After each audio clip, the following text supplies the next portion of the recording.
Hello everybody. Oh, what's that? Don't know why that my battleaxe is there. There we go. How's everybody doing? Are we well? I hoped I was going to stay reasonably cool in here for a little bit, but I'm already melting. It's a wee bit warm. It's a wee bit warm indeed. Oh, how's everyone doing? I see you've got lots of people in the chat. Hello, Mr. Lord Maiden. How we doing? Tony Howell. Hello, buddy. Bobby Clark. Hello, mate. Lord Maiden like the music. Thank you, mate. I'm glad you appreciate it.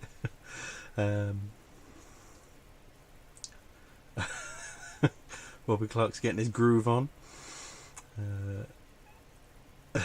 Lord Maiden.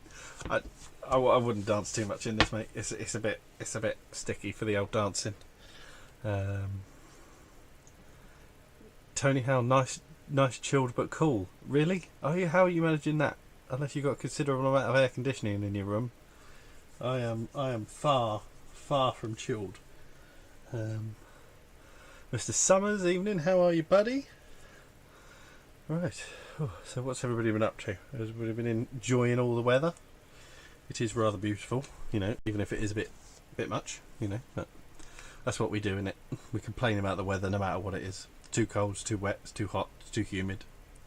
It'll never be right for all of us.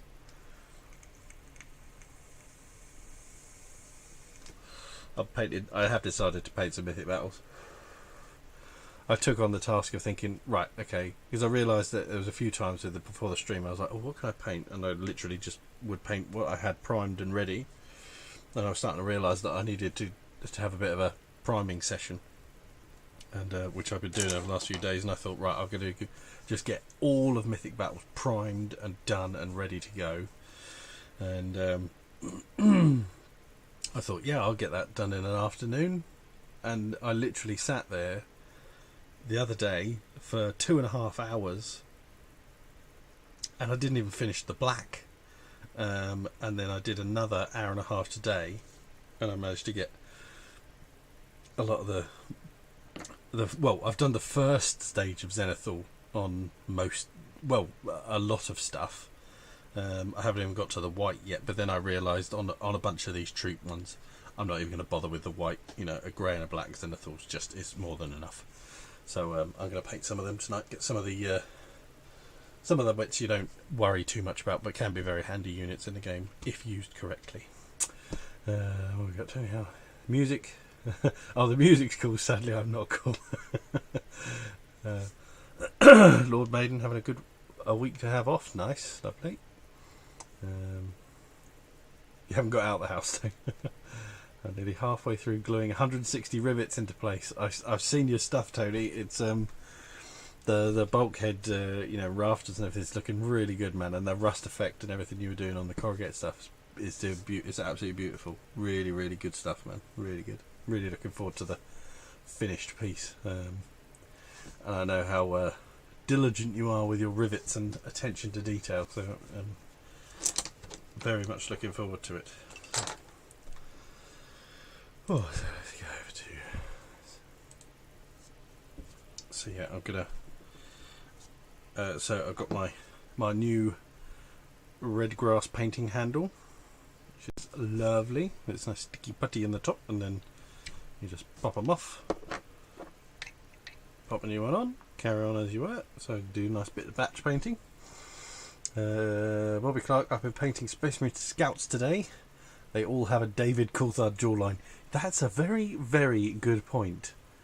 The Space Marine Scouts have always had a very David Coulthard look about them. That completely square head. That's so true. I suppose they're very David Coulthard miniatures, or in the game as well, because they're kind of like average Space Marines. And let's be honest, David Coulthard was a fairly average Formula 1 driver, so he was always second best, you know.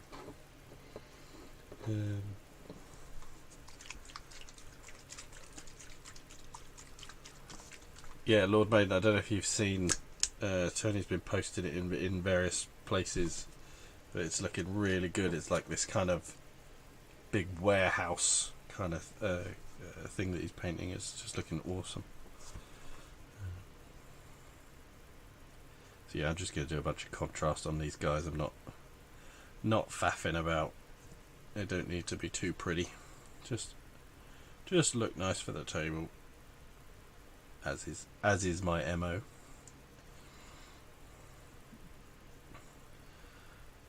Tell you what, actually, people could advise me. Anybody got any good recommendations on some TV shows at the moment? I'm lacking. I did start watching Ozark, and I was kind of enjoying it. Oh, in fact, I was enjoying it. There's no doubt about that. But you know, you get to that point. TV shows at the moment, they love the gritty and the dark and the quite depressing. And Ozark's really depressing. You know, nothing good ever happens in Ozark. There's no real moments of levity. There's no sort of funny moments that come up. It's just real dour all of the time. And I thought, bloody hell! I know there's like 4 series of this. I think I want to. I want something to cheer me up a little bit. So I don't mind it. I don't mind necessarily anybody recommending anything that is gritty in that. I wasn't in the. I don't think I was quite in the right place for Ozark. But very cool show. It was very cool to see. His name. I can't remember his name. The lead guy, who's usually a comedy kind of actor. He was very good, playing a much darker, serious role. You know. Real interesting program.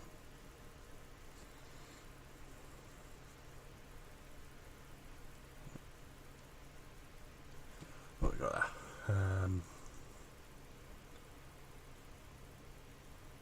there? Lord Moon, if I go back to my Dark Angels, they'll be named after everyone drives. Oh, you mean those bars and metal roof that look rusty? Yeah. Yeah, the weathering, Tony, you were doing on the bottom of those sort of corrugate sheets, just absolutely beautiful. You know, you were knocking it out of the park, good sir.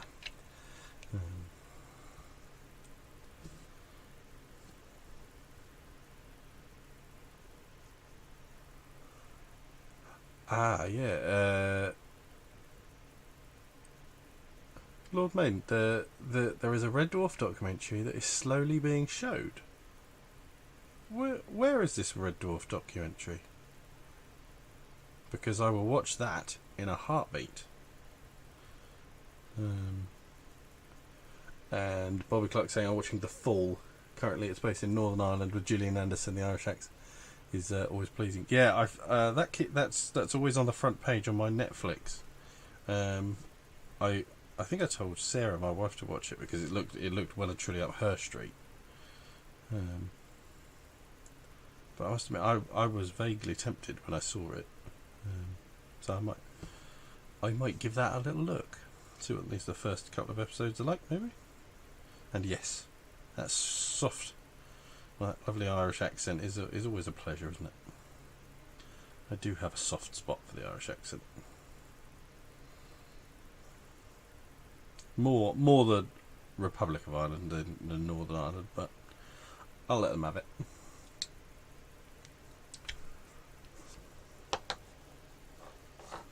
Oh, it's on Dave. Yeah, that makes sense. Yeah, they showed the first episode recently and a lot of behind-the-scenes stuff.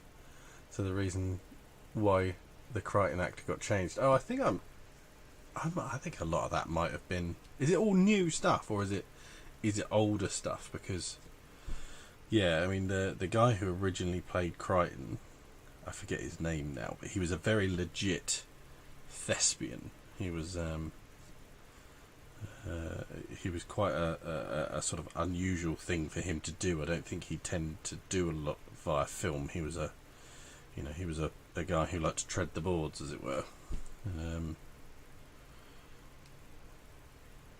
I forget. I know I have, at least in DVD commentary and stuff like that, heard reasons as to why Robert Llewellyn came in, but I forget what it was.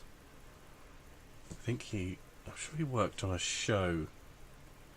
He was in a kind of really anonymous, middle of the road sitcom.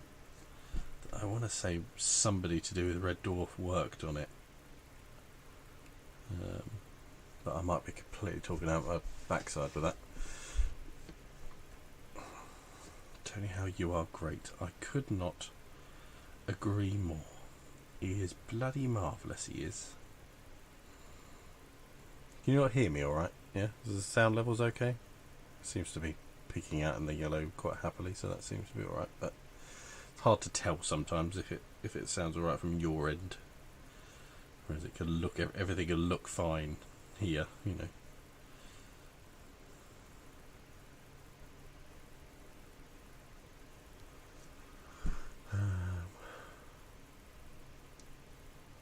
Oh, he was double booked. So they were going to get him. Oh, okay, I had it in my head. It was other reasons for the change.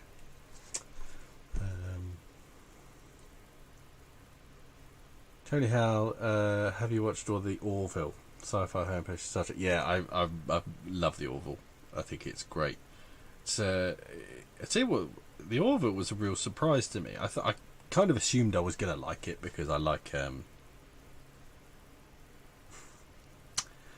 what's his name? The Family Guy guy. Can't remember his name, but anyway, I like his stuff in general. You know, I love Family Guy and American Dad, and I really liked A Million Ways to Die in the West, or 6 Million Ways to Die in the West, or whatever it was. I really liked Ted. At least I liked the first one. I can't remember if the second one was a bit crap, but anyway, yeah. So I was confident I was going to enjoy the Orville. And I tell you what, what I like about it is it surprised me, because I knew it was going to be obviously a comedy, and it has loads of comedy in it. But it's also a pretty legit, pretty reasonably serious sci-fi show as well. You know, it doesn't just completely mock and parody everything. You know, it's more of a humorous, legitimate sort of sci-fi sitcom kind of thing. And that sort of surprised me. I didn't expect it to have quite so much, you know, real try to be, you know, to have proper good sort of classic sci-fi episodes, you know.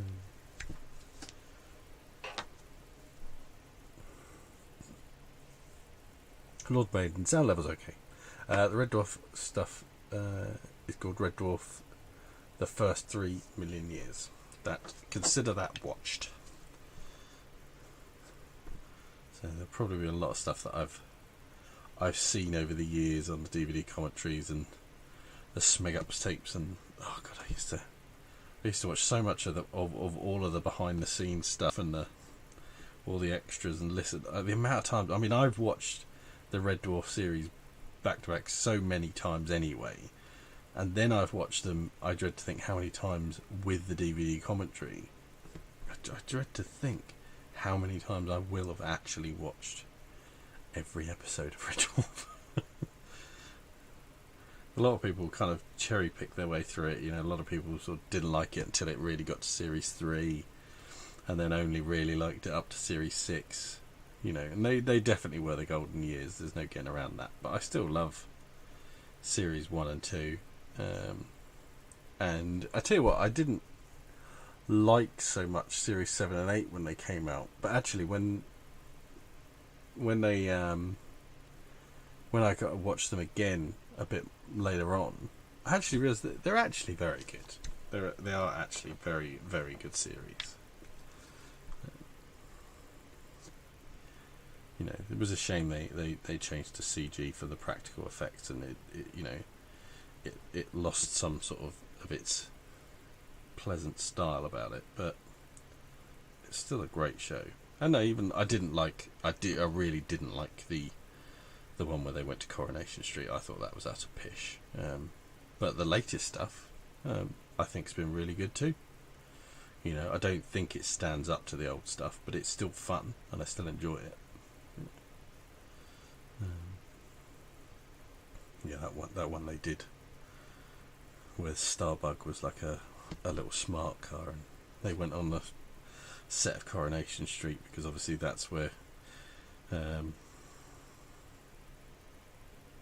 Craig Daniels was part of that. It's just it was just cheap. It was just a real cheap gag that I think they were better than that. It's one of those that the Doug Naylor and Rob Grant relationship. That relationship souring and then moving apart from each other is one of the big tragedies of TV. Because it just if they just stuck together and all the way, I mean, it just could have been so great.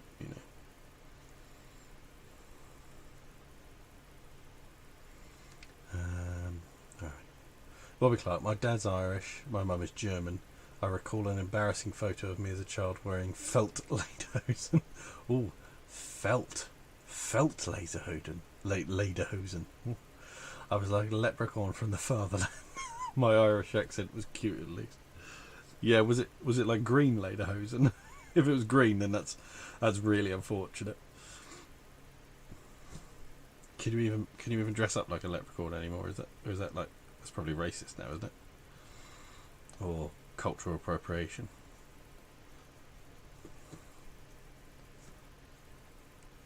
A lederhosen's a funny thing. Very odd outfit. Traditional dress.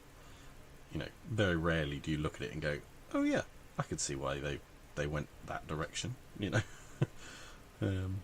Lederhosen is a particularly unusual one. I'm sure it serves some sort of practical purpose back in the day, but I don't really get what that practical purpose is now. Just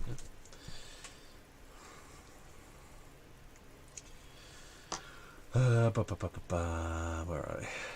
Seth Rogen does well in keeping it really well balanced. Seth Rogen does well at keeping what? The Orville? No, it's not Seth Rogen. It's Seth Rogen's different guy. What's his name? I mean, maybe Seth Rogen has something to do with the Orville, but it's not the Family Guy fella. No, I can't remember his name. Somebody Google it for me, because I'm just gonna keep getting distracted trying to remember what his bloody name is now.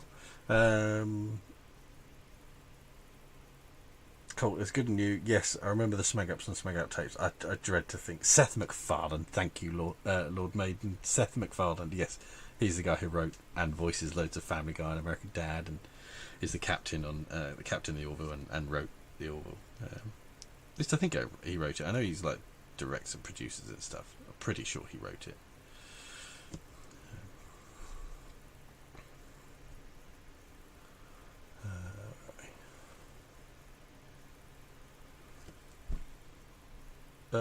Lord Maiden, Series 1 to 6 was great. Series 7 and 8 were good, as well as Series 10 and 11. That special number 9 was not good. Craig Charles, thank you. What did I say? Daniel Craig. Did I say Daniel Craig? Is it like James Bond? I can't remember what I said now. It's too hot. My brain is... I was legitimately worried that my PC wouldn't like doing all this, because OBS, the software you use to run like live streams and stuff, it's quite processor hungry, and I was genuinely worried. I was like, God, am I going to actually fry my PC if I do a live stream? That was actually one of the reasons I hadn't done one last week, because it was just so damn hot up here. I was like, I can't do it. I didn't participate in Andy's live streams last week as well, because I didn't want to sit upstairs and melt.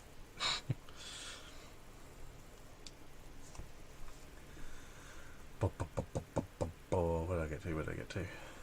This is new to me, not being able to keep up with the chat. That's probably just me being slow though. The recent special featuring other cats was a hell of a lot better than others.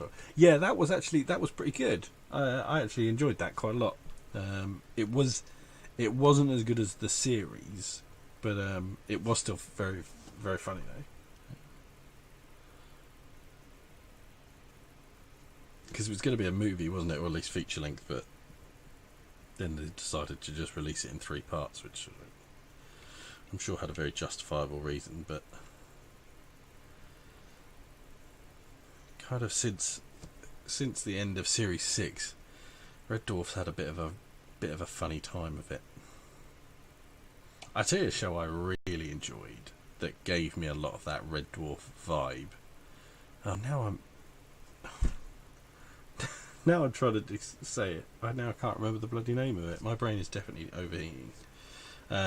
It was a sci-fi sitcom, a British sci-fi sitcom, and it was set with Nick Frost of Shaun of the Dead fame and so forth. He was the captain. Oh, what the hell was it? Hyperspace. Only got 2 series, but I thought it was absolutely brilliant. I loved it. I thought it was such a funny show, and I know. Hello, Mr. Murphy. How are we?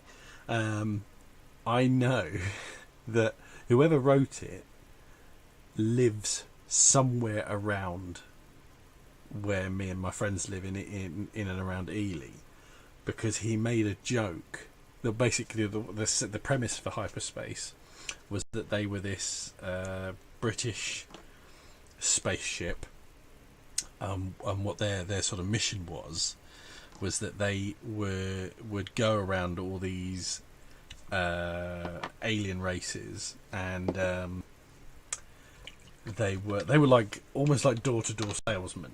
So they would pitch stuff. Some of it would be for like the British Tourist Board and stuff like that.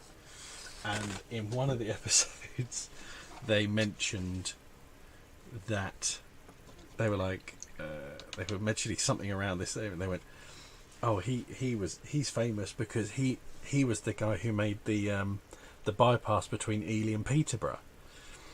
Well, anybody who lives around here knows that nobody in Ely area drives to Peterborough because it's a real pain in the arse to drive there. And I was like, there's no way you don't live in or around Ely if you make that joke, because that's such a niche joke. But it's a really, really good series. It was a shame it only got two series. It was really good fun.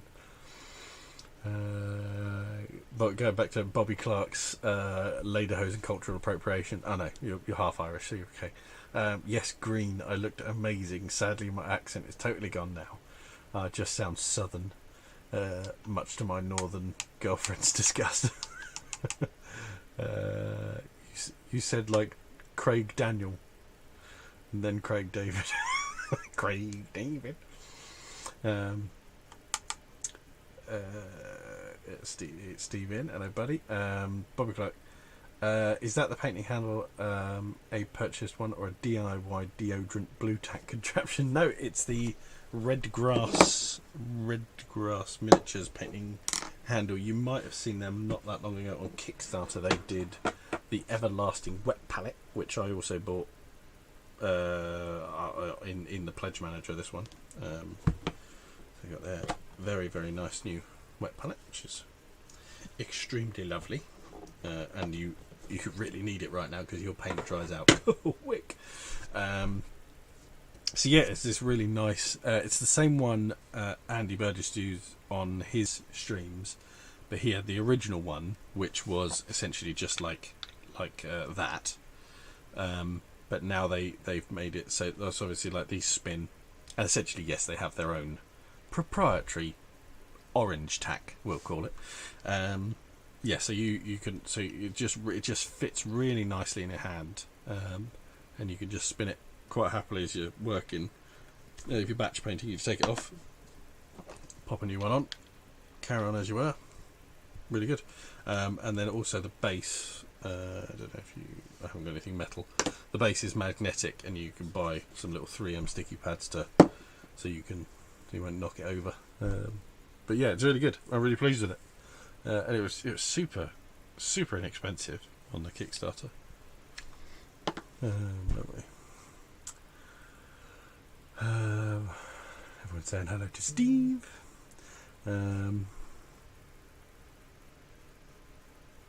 Oh, well, yeah. Yes, Lord Maiden. Jeff, definitely check out Hyperspace. I don't know where you find it now. And Blackadder. Yeah. Blackadder is Series 2, 3 and 4 of Blackadder. Blackadder. Ironically, this is the first thing I think I can ever give praise to Ben Elton for, because he came in and saved Blackadder after the first series. What a massive turnaround. I mean, literally, that was such a huge turnaround. Blackadder in the first series, he's the idiot. He's the bumbling fool. And Baldrick's the quick-witted, cunning fox, clever, witty. And then in series 2, they just boom, flip it on its head, and it's comedy genius, Steve Murphy, anyone else feeling the heat? It's too hot for me to be painting tonight. Steve, literally, I am melting in here. It's so hot that I've actually just got the door open to try and let some of the heat out. But I was just like, if the kids wake up, wow, screw 'em. So that's why I might be not talking quite as loud as I normally would. But yeah, it's the reason I was to say I didn't stream last week was because it was just too hot up here. I didn't want to come up in this room because it just gets so goddamn hot. And then it gets hot in here with 2 screens and a computer running. And then when you add lights into the mix, oh, sweet Jesus. Mr. Garcia, how are you, sir? Yes, as I said to you, I am Sir Clammy. And I was warm before I even hit go live. It's been raining a lot in Northumberland, so it's much more bearable in here. Well, that's Northumberland's MO, isn't it? Surely Northumberland is a place you would attribute with rain. Or at least I would. What are we going to do next on these guys? How are you, Mr. Garcia? Are you well? If you're still there. You might have just popped in to say hello.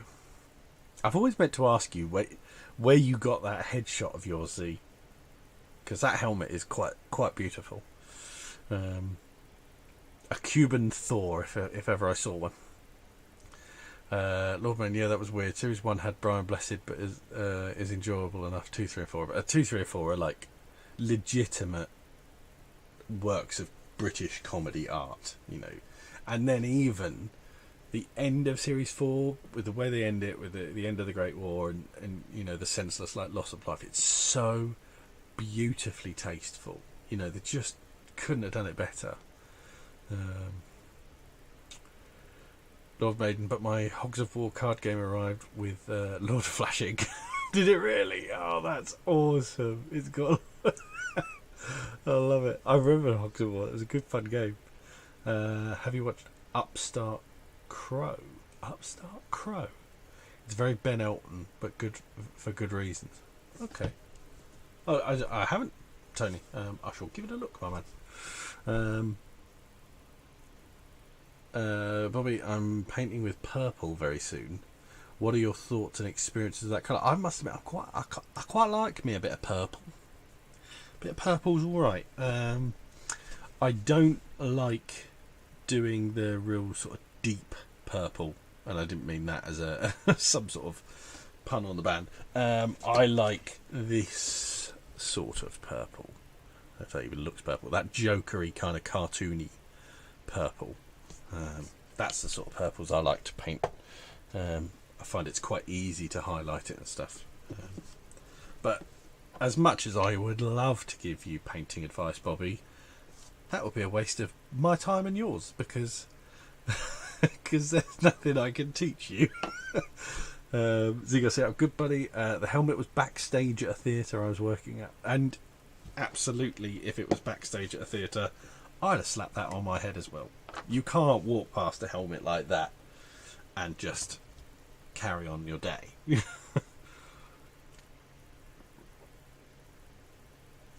Do I actually look hot? Do I look like I'm weathering the storm well, or do I look like I'm a melting mess? Because that's what I care about, image. So that's what I'm all about.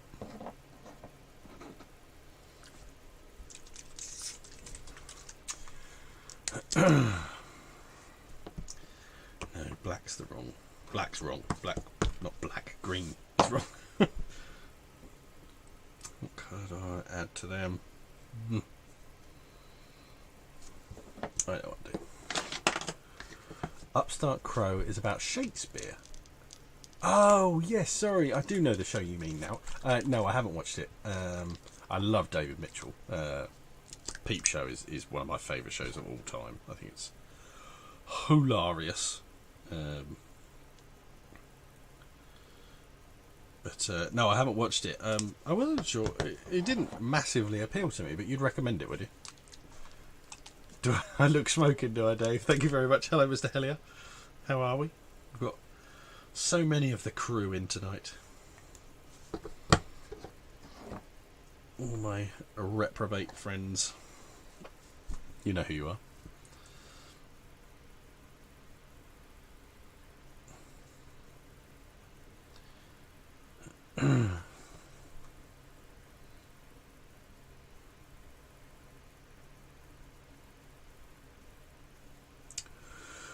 You look like someone who thinks counting some beans and some beans together makes some beans. What am I? See, this is how long I haven't been using a painting handle. I was just holding it via the little thing, which probably still works for some people. God, I do love Blackadder. Boom, boom, boom. Alright, time for me to record some reviews. Enjoy your heat stroke. Take care, my man.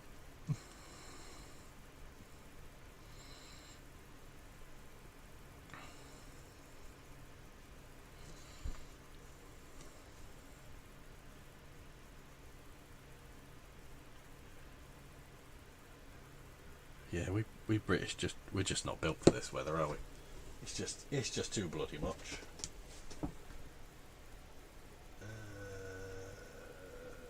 Where is that? Where's that gone?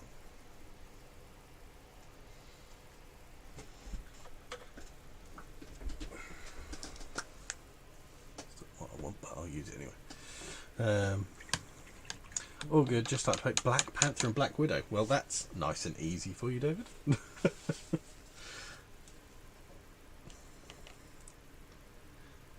I have, in fact, I haven't painted any of my MCU stuff on MCU, Marvel Crisis Protocol stuff on stream. I might do that next week. I've got to go into Cambridge Thursday. I'm popping into town. I might. I'm considering if I see some Marvel Crisis stuff, I might pick some up.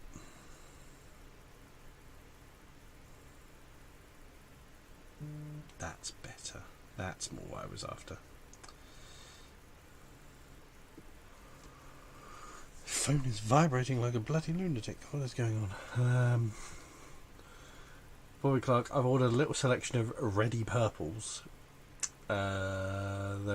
Through more to a deep violet, debating which way will cause the most problems with highlights, especially. Dave Elliott, undercoated black. No shit. I wonder how. I bet there are people who've undercoated Black Panther white for some reason that they justify in a bizarre way, some sort. That Black Panther mini is a really nice little mini, though. Oh, I take it the Black Widow one is that the new Black Widow one as well,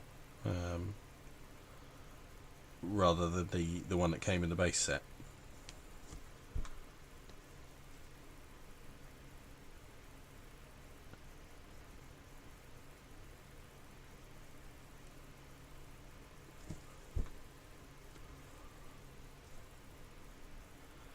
I had a very nice game the other day with my friend Alex.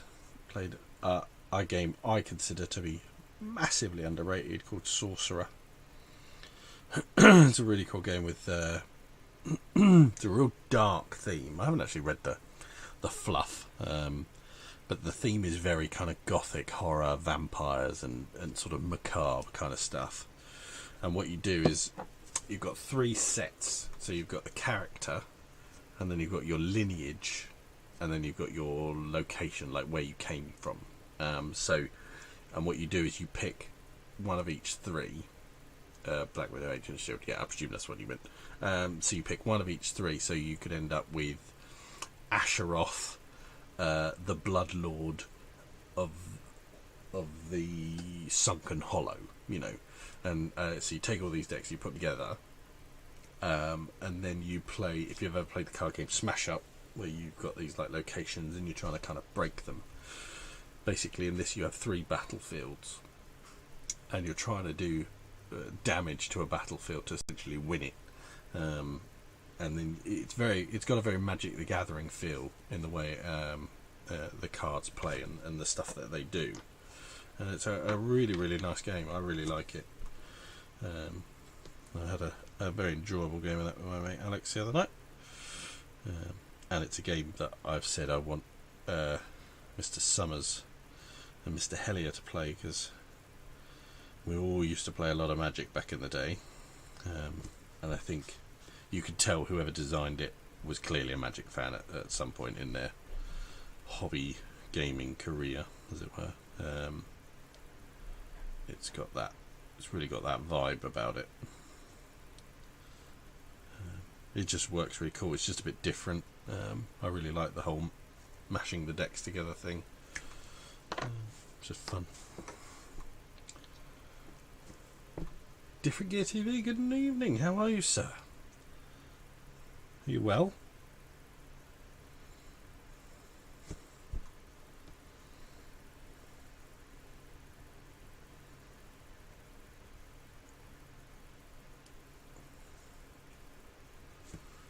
So yes, I haven't been doing a lot of painting, just priming, mainly. Just getting the undercoating done. I'm going away for a little bit next week, which I can't wait for. We booked a little chalet, kind of, you know, not like one of those static caravan things, but one of the more legitimate ones. Ortega, hi, can't stay tonight, but thought I would say hi for the rerun. Evening, Ortega, hope you're well. Yeah, so we booked this little chalet thing in a marina in Lowestoft for 4 days, or 3 nights. I just can't, I'm looking forward to it. It'll be nice just to get away for a little bit with the kids and, you know, a bit of coastal air. Yeah, it should be good fun.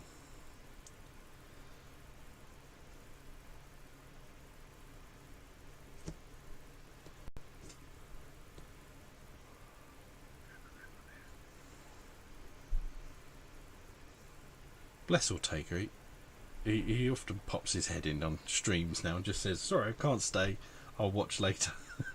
I've seen him do it on Andy's a few times. It's very kind of you to take the time to just sort of stick your head in and say hi.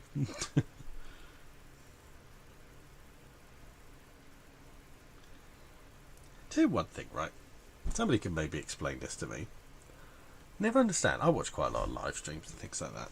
I never understand the fascination with people who get in, and I've seen it on other things. Where else have I seen it? But anyway, when they get in and they go first, you know, I'm the first person to write a comment. It's like, what? I don't. Is that something to shout about? I don't. You know, I don't get it. I just don't get where that has come from. You know, it just baffles me. Baffles me that it's even a thing. But there's lots of things about the internet that baffle me. Yeah, we did Southwold at the weekend. Nice. Oh, nice. That was nice. Yeah, cool. That was a good time to be at the coast. Was that still crazy hot there, or was it nice because you were on the coast? How was your everybody wish Mr. Matthew Summers, if he is still here, a happy birthday. It was his birthday at the week. And did you have a nice day at the coast yesterday? Was it yesterday you went to the coast, Summers? Yeah, give him Give him a happy birthday.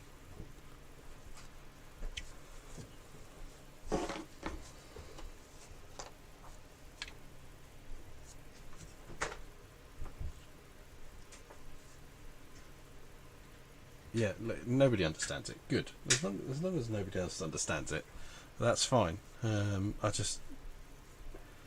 never. I get, I get the whole excitable fan thing. Yeah, that's nice. I suppose. It's just a very odd kind of look at me thing. Hey, don't get it.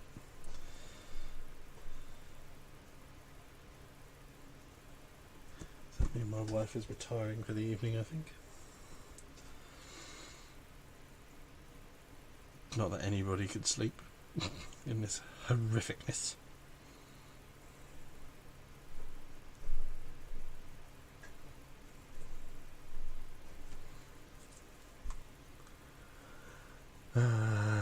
Anyhow, looking forward to our next mini swap. Looks like our topic is set, barring any dramatic change. Oh, is it set? I had not seen that it was set. What is the new topic this time, Tony? What happens if we get each other again? Do we ask for our names to be put in the hat, or do we just say awesome, good?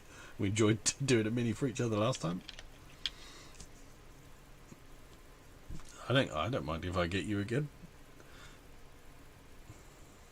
I must admit, I didn't see that many of the other people's efforts. I need to go back and look at the Discord chat for that. I saw some of them. I know there was one really cool looking one that somebody had done under like a little glass dome and really gone to town,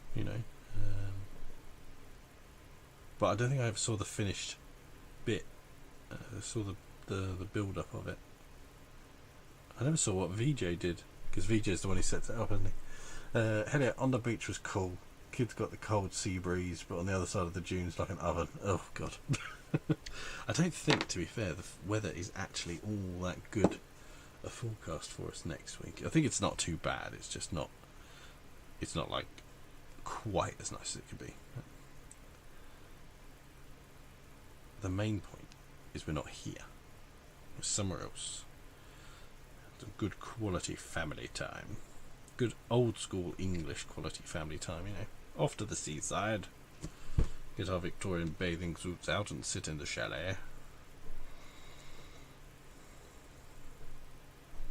I should get one of those ones that comes right down from your neck to you, essentially like an old striped cloth wetsuit.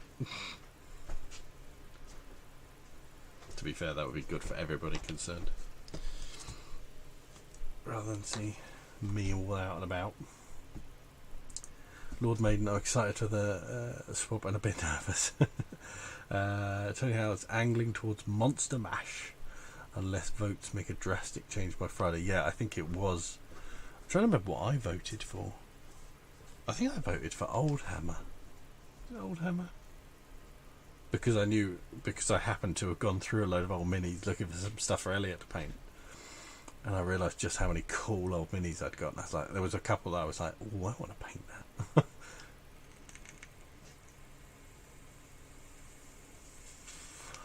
Yeah, as Tony has just said to you there, Lord Wade, don't worry about it. Just have fun with it. That's the point. It's not about trying to impress anybody. It's not about trying to outdo anyone. It's not a keeping up with the Joneses. It's just about just doing something cool and passing it on to somebody. It's just a real fun. It's a fun way to just kind of let your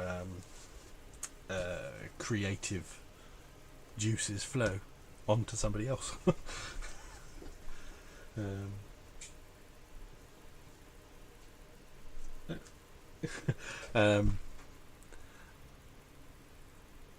6 in the head. Good evening, everyone. I hope everyone's enjoying the cold weather. It's really nice. This cool winter breeze that's flowing through here. 6 in the head is fabulous. Can't get enough of it. Unless you live somewhere where I'm not expecting.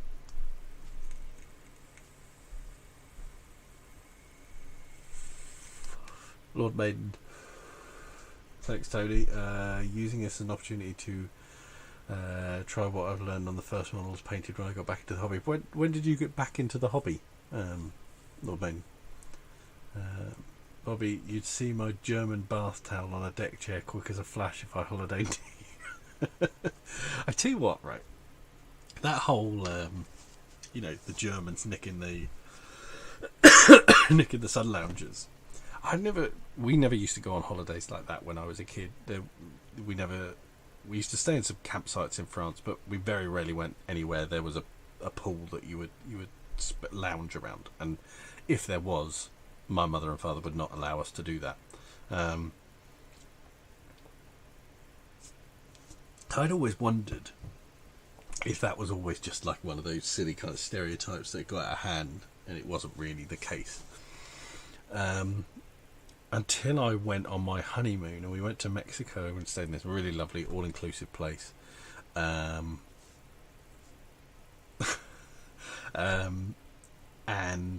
that involved a lot of chilling out by the pool and to the swim up bar to get a drink whenever you wanted, which was bloody marvellous. And yeah, then that was when I first experienced, certainly when I got the bit of jet lag at the beginning, my sleep pattern was a little bit off. So sometimes I'd go out for a walk and it would be like 4:30, 5 in the morning or something like that. And people's beach towels would be out there already. And by the second week I would, there was one night I got particularly smashed when my wife, bless her, was in bed, drugged up to her eyeballs because she got an abscess. And she'd been given this weird concoction of Mexican pharmaceutical drugs that the doctor was very surprised we'd been able to buy just over the counter. And he gave her these pills and he said these are probably going to knock her out quite a bit, and duly they did. And I'd made friends with this much older Dutch guy, and so Sarah got knocked out, and then so I said, I'm going to go and have a drink. And Nick, this guy I'd made friends with, he was there. So we'd again absolutely hammered, and it was probably 3 or 4 nights before we were due to leave. And on the way back to our room, or to my room, our room as it were, I had to go past 2 of the main pools, and I walked through the pool bit and just chucked all of the towels that were on the sun loungers into the pool. It was so petty, and you just see people like moving them all around, and the war for the sun loungers was just so weird. It's just ridiculous. Where did I get up to? I just sprayed beer down my nose. Spreading creative juices. God. Maybe I should make a video series that's called Spreading Creative Juices. A must-have accessory.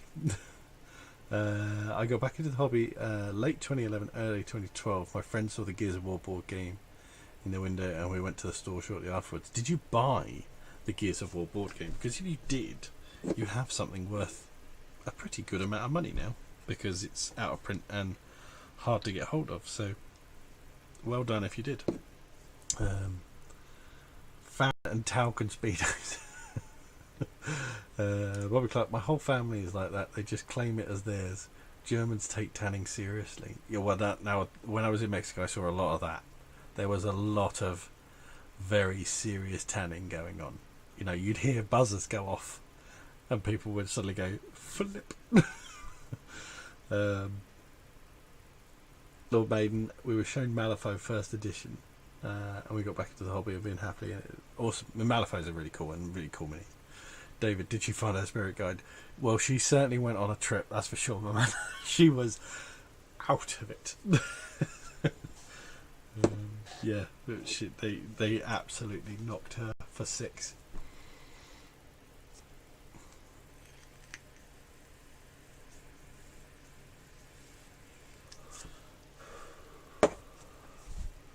I can't remember what they gave her now, but I think we bought coding initially straight over the counter, just like it was nothing. and then that was from some like weird doctor that was like on the hotel complex bit, and then we went somewhere else and got some. Then told us to go somewhere else to get something, and then it wasn't helping at all. Bless her. And then we went. I think we went to a legitimate doctor or a legitimate dentist. I forget. And showed him what we'd had, and he was like, "Oof." And then he said, "Right, well, you've got to take these. This is the only thing that's going to help you." He said, "But with that mix." Oof. And yeah, that guy clearly knew his stuff. He was a doctor whose prescription pad had probably made some questionable prescriptions. Right, what do these guys now?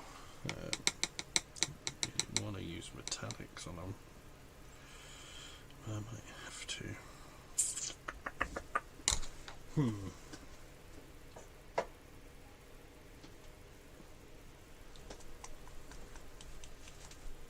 Get a wet palette out.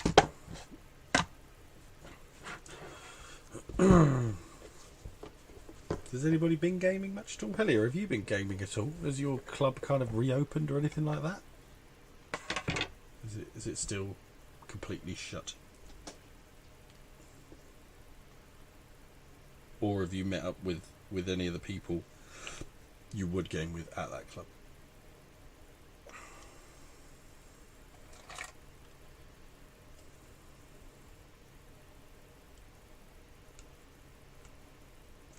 I need to get a little pokey stick for drying up Vallejo nozzles. That's not going to work. Oh, actually, that'll do. Are you still playing Adeptus or collecting Adeptus Titanicus, Dave? Because I think some new stuff's just come out for it, hasn't it? Am I right in thinking that? I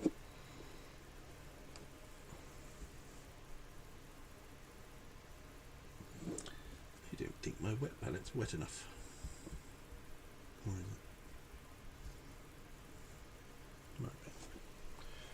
Might need to be a smidge wetter. It'll do for now.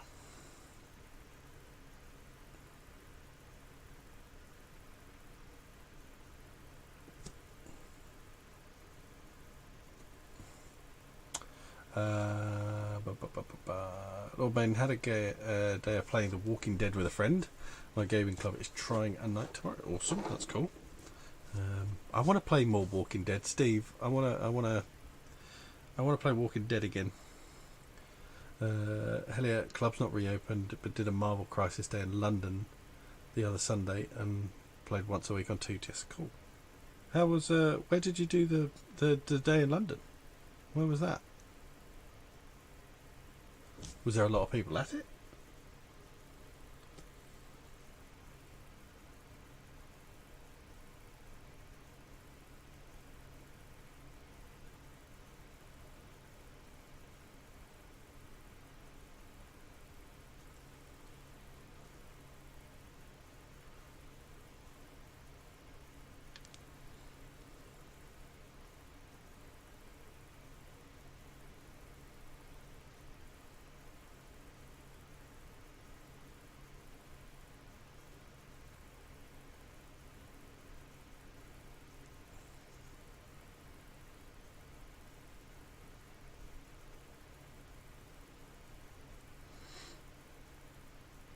I don't know where I'm going colour-wise with these right now. Kind of just...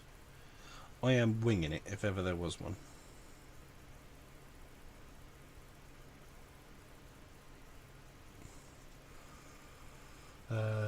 Just Marvel at the minute. Marvel TTS League Season 3 kicks off in 2 weeks. Awesome. Steve, cool, we can do Walking Dead. Have a fully painted, very basic, set these days. Thanks, Lockdown. Good old Lockdown. Well done, you. I say having a fully painted set of anything is impressive. I only ever managed it once, and that was my Necron army. I had that fully painted, but I did a super quick paint job for it. I think a very cool paint job, but you know, it was nothing fancy.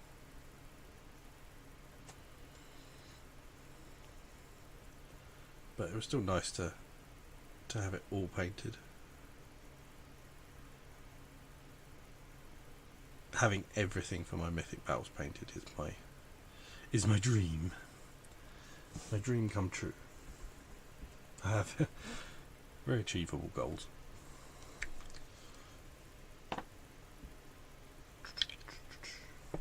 No gaming, sadly. Plenty of painting, though. Just finished undercoating a 2,000 point Primaris army.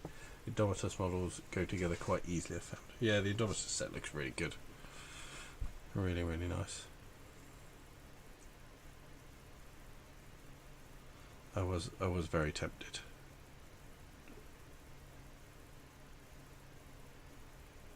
Just because I could, but I didn't. About 12 of us, 4 games each, just for fun. Tried new lists. A place called Rule Zero, pretty much overlooking Olympic Stadium. Oh, I've never even heard of it. That I can think of, at least. Name doesn't ring a bell. Is it like a shop or a club or what?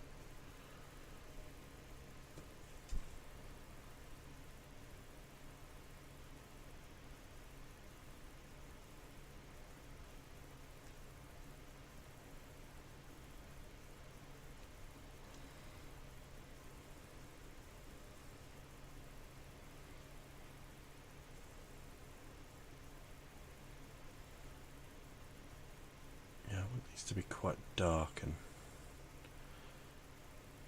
they are essentially called infernal hounds, so you don't want them bright like bloody Labradors or something. Essentially they look like Labradors with no fur, so greyhounds with no hair. They're lovely looking things.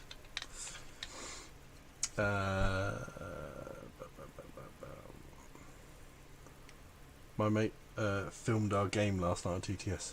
Puny God Gaming. Try out the new Web Warriors and Spiderface. Oh, awesome. Yeah, they're the ones I really want to get.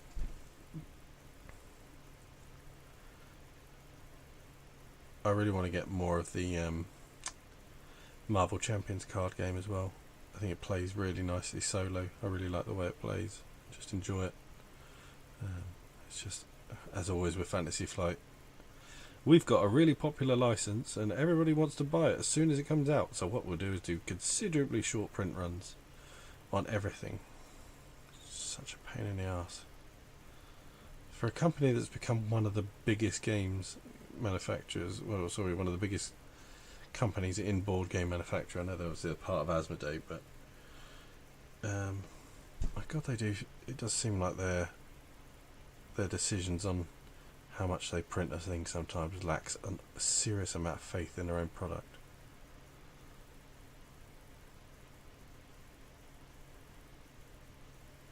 Which makes you wonder why you should have faith in it, if you know what I mean.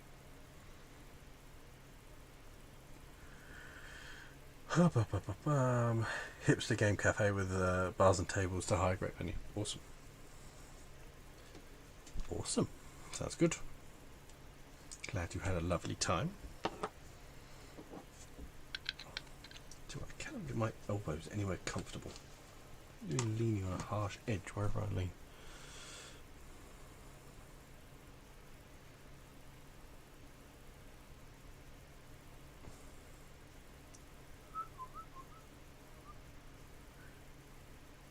I tell you one thing, I am very, very glad I got the airbrush.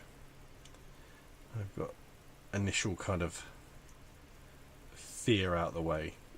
It's one of those things you just think, oh, where has this been my entire hobby career? Just such a time saver. Just a real pleasure to use as well. And one of the pleasing things is, despite it being the thing that puts a lot of people off, you know, they say, oh, I don't like the cleaning and faffing about with it and stuff. For some reason I find the cleaning of an airbrush extremely cathartic, and I haven't had too many issues, you know, with people say like takes a bit getting the hang of with clogging and and stuff like that. But I mean, it's so lucky in this sort of time now, because you know, you want to learn how to do something, just Google it, and there'll be 9 YouTube videos for it.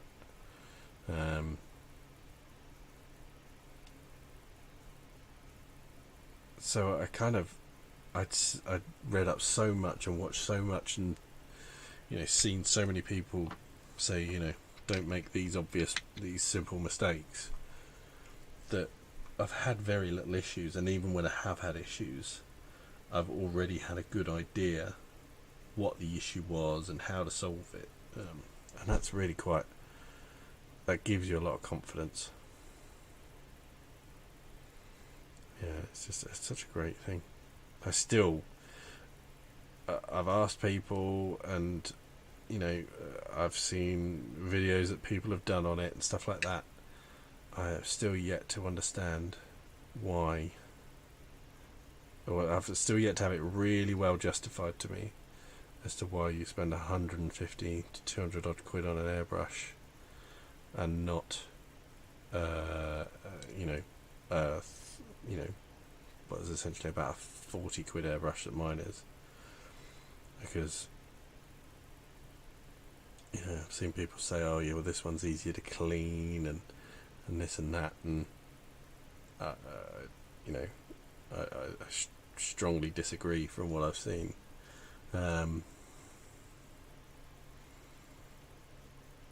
Stephen Murphy, FFG are starting to annoy me. Some of the Legion sets are simply impossible to purchase due to supply demand. Exactly, Steve. Yeah, exactly.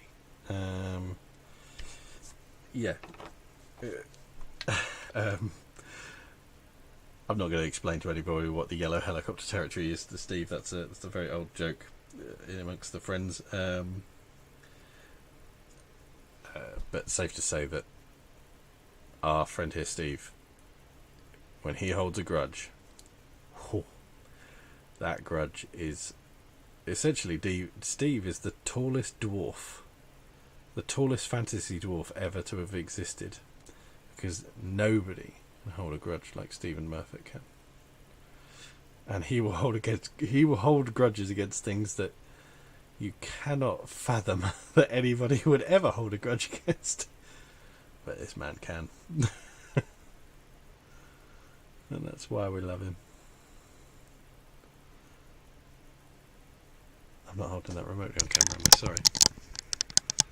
Oh. Sorry, I can't get my elbows anywhere comfortable, sorry. If you came here to see good painting, you came to the wrong place anyway.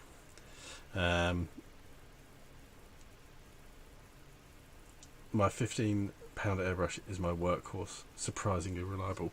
Well, yeah, I get that. Yeah, the reliability thing's really not even what I'm talking about. It's the detail aspect of it. I haven't tried to do a lot of detail work with mine, but I've played with it and toyed with it on just like a surface to see how fine a line I can get and stuff, and it's stupidly fine. So I really just don't see what the money is where it's going. It's one of those things I don't think, unless I actually have a go with one, it's the only way I'll ever really be able to understand people's justification for it. But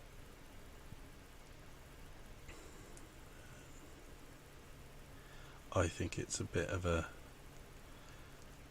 I don't know, I think it feels a little bit to me like it's like the old golf thing, oh well, it's more expensive, therefore I must be better at it at the end of it, and that's just not the case.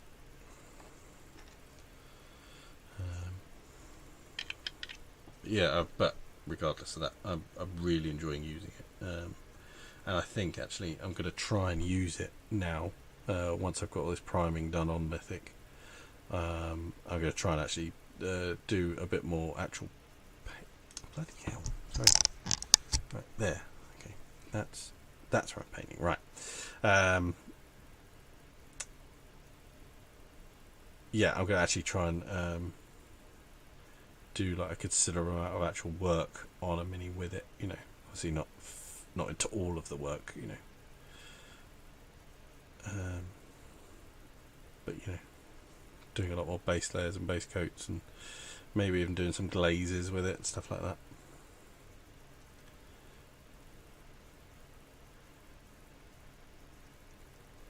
It is my plan. Certainly with a lot of the bigger minis, like the Titans and some of the gods. If I look at them and think, there's not too many places where my inexperience and overspray will be an issue. Overspray, that's more of my creative juices flowing there. I have so many creative juices, I have overspray.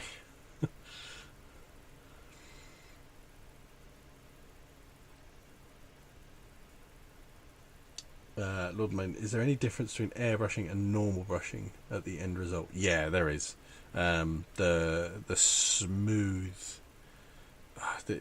it's so to do with that the finish you get, because it's not a harsh line. It will never be a harsh line with an airbrush unless you obviously put something like a stencil in the way to make a harsh line. You end up with these really smooth blends, and as far as priming going, it really, again, so much more control, with rattle cans, which I've primed with for years, I certainly don't begrudge using rattle cans by any means. But you have so much more control over how much paint is getting onto something, and certainly if you want to do zenithal priming, again, so much more control. But yeah, that the finish you get is like these are, well, you can see it's just really nice and smooth, and just with zenithal priming, when you try and do it with rattle cans, you often get quite a speckly kind of effect, a lot of drawback, as it were. Sorry about that. But yeah, it just comes out really nicely, and you've just got a lot of control to make sure it's all coming from the right angles. Yeah, just big fan. Big fan. Tony Howe, yeah, my 30 quid GSW airbrush works perfectly fine. Prime, base layering. I don't use it as often as I could. I still enjoy working with a brush. Oh, absolutely. Yeah, I don't think one replaces the other, but it certainly helps each other out. That's probably the best way of putting it. Yeah. What was I doing? No, that's right.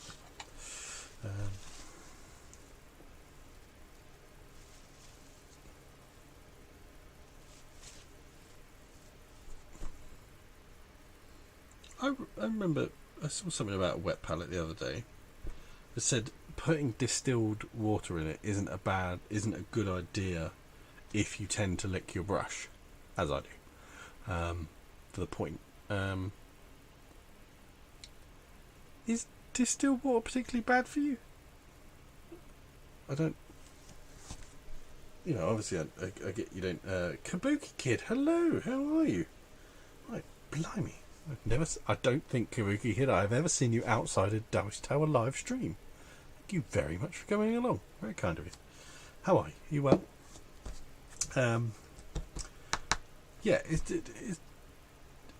do you any harm? I get you're not supposed to drink it. It's harmless, but you're not meant to drink it. Yeah, because there's nothing in it, is it? It's not. It won't even. There's so little in it, it'll borderline. It won't even hydrate you, will it? Is it? Am I? I don't know. I'm not a scientist. Yet there's several scientists in the chat. Thank you very much, Kabuki Kid. That's really nice of you to pop in. Thank you very much. I appreciate that. So yeah, you biomedical scientist friends of mine, what harm will distilled water do you, if any? I think it might be more in line with not having a smell left in the wet palette. Yeah, exactly. That's why people say, it's a good idea to use distilled water, because you don't end up with this funky, horrible palette, after a week.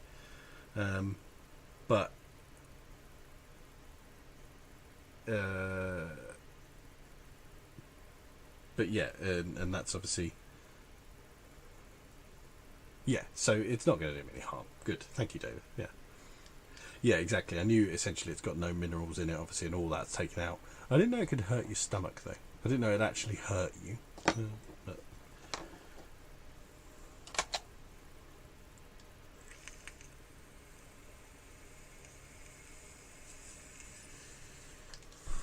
oh. Where am I at? Where am I at? I really don't want to do their chain silver. But oh, I know what I could do. I could do like a brassy bronze or something like that.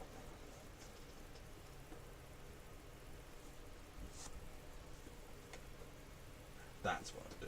Brass. Exactly what Dave said. Well, it's a rare statement to make, Steve. Never regarding a movie review. To be honest, I air it out a little each day and then clean the palette when I need to change it. Yeah, it makes sense. Yeah.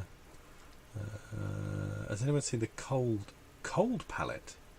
Can't remember where I saw it, but it's basically a ceramic tile with ice packs underneath, water condensers on the top of the tile. Huh. No, I've never heard of that different Gear TV. No. Kabuki Kid, I remember when my grandfather used to collect the distilled water from his dehumidifier to put in his car battery.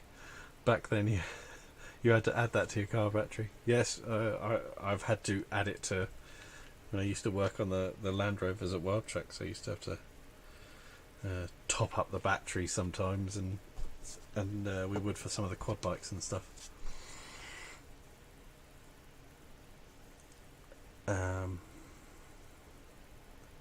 Under the back seat.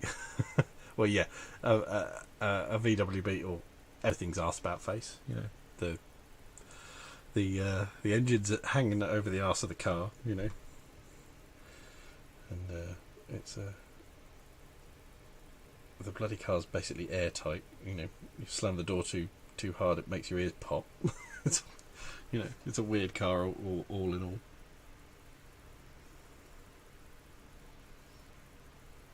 And I'm slowly, since I got the airbrush, I'm slowly starting to get some of the Vallejo air colour range. I think mainly I've got Model Air, because I think that's what the Model Air, my local hobby shop only stocks the Model Air. I don't think they've got any of the Game Air yet.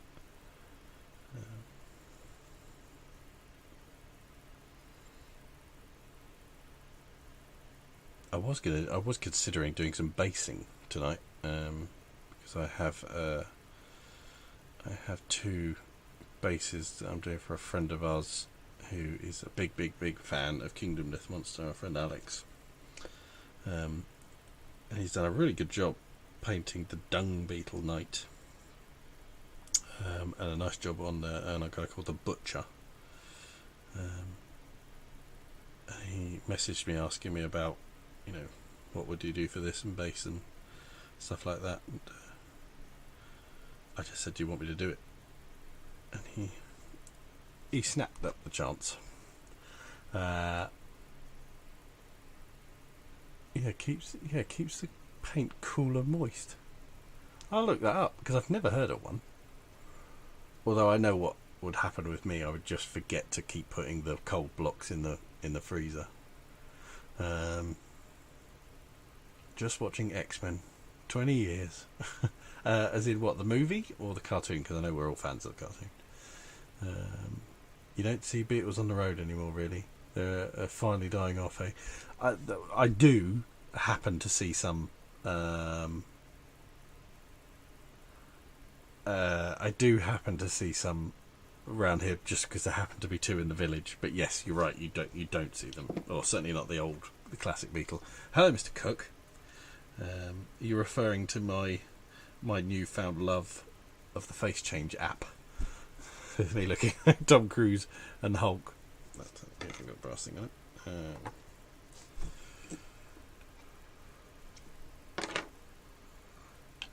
are we? Kabuki Kid. I saw the original X-Men in the theatre. One of the few times the crowd gave a big applause at the end when the credits came up. It was a big deal at the time. I'm trying to think. That's it.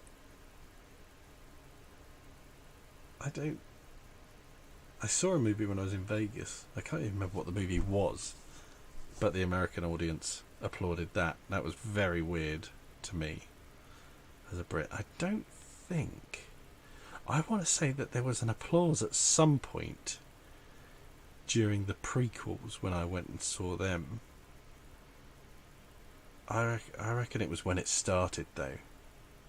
There was almost like a cheer. There was like a rapturous cheer that very, very quickly, died down because it was like, right, Star Wars time. New Star Wars. I don't think it was an applause at the end.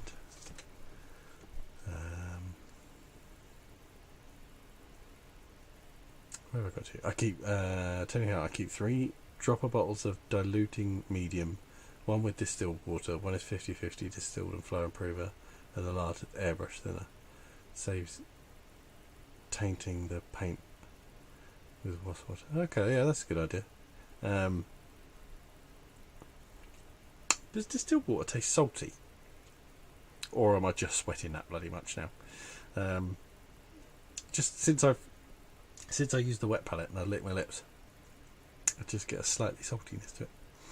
Different TV. The problem I have is I need a fan out, but the fan dries out the wet palette rapid. Yeah, I have a fan underneath the desk right now because otherwise I would literally be dying.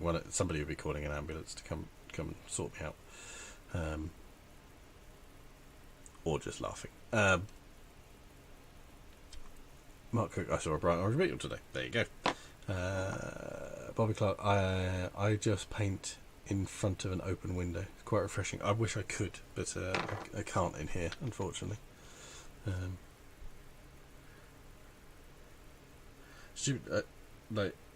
was outside today, again in the studio, outside painting, to the airbrushing, and it's one of those kind of comes in a kit form, wood sort of chalet things. It's a really cool little building. But I couldn't believe how damn hot it gets in there. I thought it would be... I don't know why, but I kind of just didn't think it would be all that hot in it. But God alive, it is. It was absolutely running off me when I was in there. I was sweating my arse off. And I was just sitting there using an airbrush. And I couldn't do it for too long because the compressor was just getting so damned hot, and it just wasn't able to cool down in between, brushes. A friend of mine read for a part in X-Men. Awesome. And it was really strict and secret. I bet it was. I bet they had to sign a non-disclosure agreement and stuff. She had the script delivered to her by a courier in the morning, and he came and picked it up at night.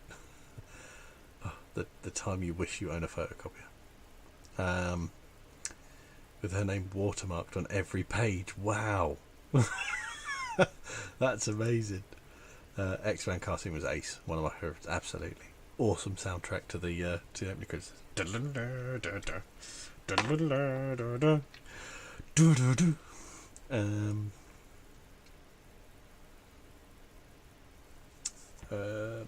Kabuki Kid, yeah, X-Men cartoon and the Batman cartoon. I tell you what, I'm trying. There's nowhere streams the Batman cartoon. Not for having to pay for it, as it were.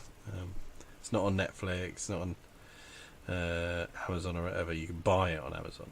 It's bloody expensive, but I really, really want to get it because I really like that show, and I reckon my son would love it. And I don't mind buying DVDs from time to time, but it's actually got to the point now where DVDs are just a hassle.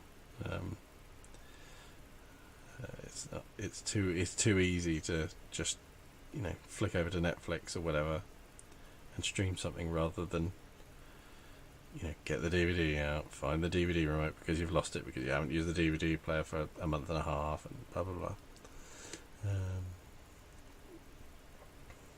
I like Captain Jack Pryor. Thank you. Yeah, it was good. Those ones worked really well. I was really pleased with them. They were funny. They made me laugh as soon as I saw them. Distilled water should taste like nothing. Therefore, it won't taste appealing. Well, it's definitely than how much I'm sweating. I remember a friend of mine bought distilled water by accident. Yeah, not the best drinking of water. Makes you realise how much minerals in mortal matters for the taste. Yeah, I'll bet. I wonder what it does taste like. It probably just tastes of basically nothing. Lord Main, it was great. I had the first 3 seasons of the X-Men cartoon on DVD. Yeah, I think I did have. I might have started getting them on DVD. I forget. And I think Steve's got them all, and Helly has probably got them all because I know he loves that show.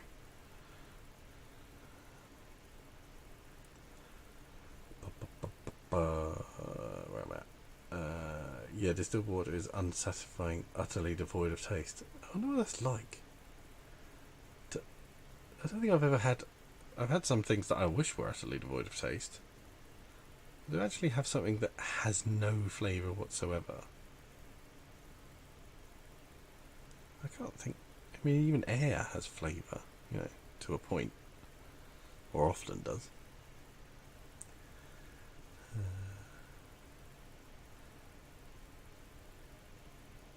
You sort of need. You sort of need to buy Batman TS on physical media. Yeah, I think I should.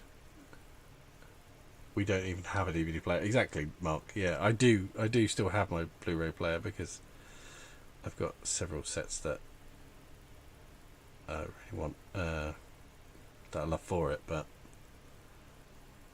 X-Men theme tune is nothing compared to the classic Inspector Gadget. We can't get in, Bobby, we cannot get into rating and ranking 80s, 90s cartoon theme tunes against each other, because really the winner is all of them, because there were so many great theme tunes to all of our kids' TV shows when we were young, even down to things like Biker Grove.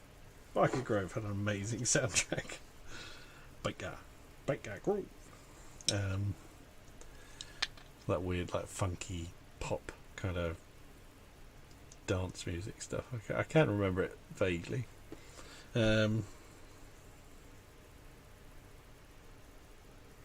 Transformers, amazing theme tune. Teenage Mutant Ninja Turtles, amazing theme tune.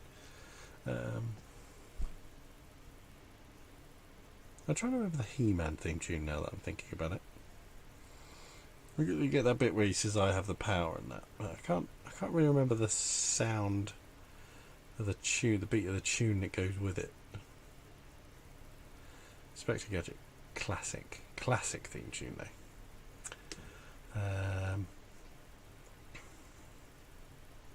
No, Kabuki Kid, I'm not taking a sip. Lord Maiden.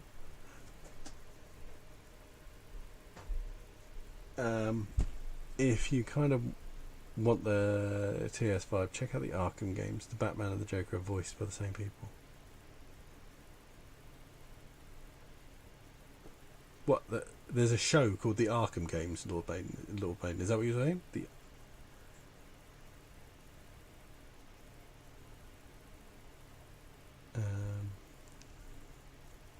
I thought Mark Hamill was the voice of the Joker in the Batman animated series.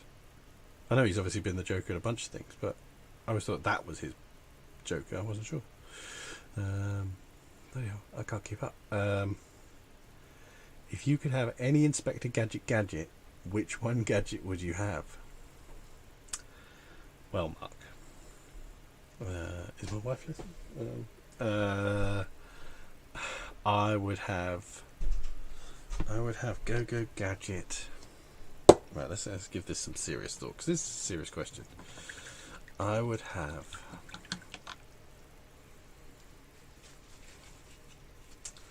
I think I'd have Go-Go Gadget arms.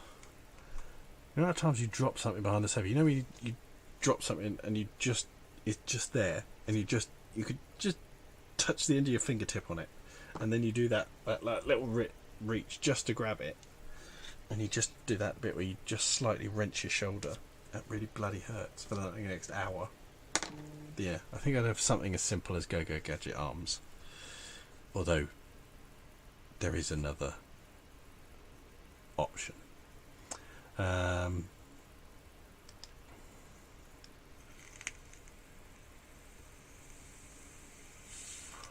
Kabuki Kid. Since Inspector Gadget could extend his neck, does that confirm that he is actually completely a robot? Getting into the metaphysicality of Inspector Gadget. You know, how robot do you have to be before you're robot and now not human? It's getting a bit Blade Runner. I never really considered Inspector Gadget from a Blade Runner perspective. Does Inspector Gadget dream of sheep? Electronic sheep. It's a good question, and I shall ponder that. That may keep me up tonight. He was a robot from the neck down. So is he a... See, there you go, Mark. Does that make him a robot? Who knows? Lord Maiden, the finger light. What's the finger light? I still buy physical media. I just bought a Blu-ray a couple of weeks back. Yeah, I have done from time to time. There's a few bits I picked up. I just bought the Alien Anthology. Stupidly cheap. The Blu-ray Alien Anthology.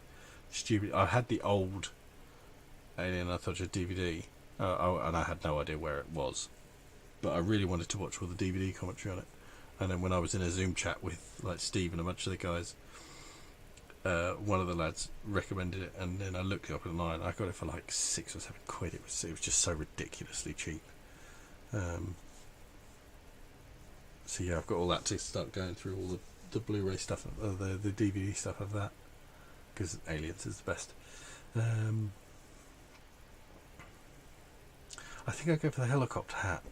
There is a good point. The helicopter hat is ridiculously helpful.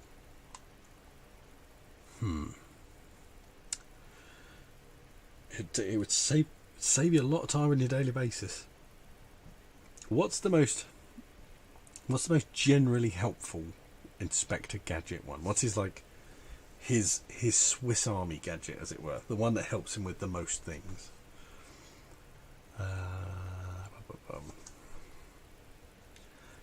I remember the human thing. I can't hear it in my head. I can't think exactly how it sounded. Nothing beats Go-Go Gadget Copter helicopter from Your Head is a Winner. How about you? Okay, Bobby's with you there, Mark. Mark Cook, no point taking Thundercats was the best. Everything else is fighting for second. You know, you've got a very good point there. Thundercats was great. Are we talking about the theme tune, or are we talking about the show in general? Because the theme tune was awesome.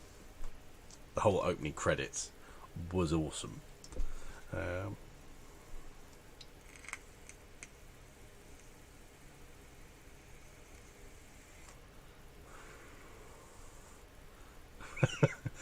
Tony Howe, when my oldest is around, the air has texture and extreme density. Yeah.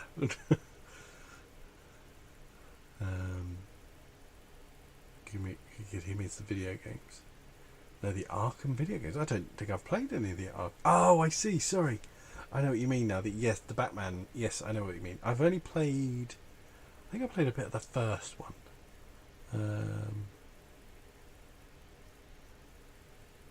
But they're very cool.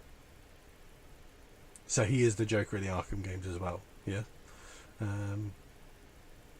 Arkham Asylum is my favourite from that series, I think. Go-Go Gadget Broderick impression. Oh, that was a bad movie.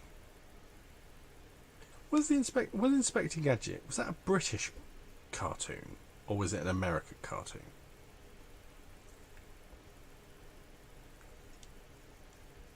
I'm not really sure now that I think about it.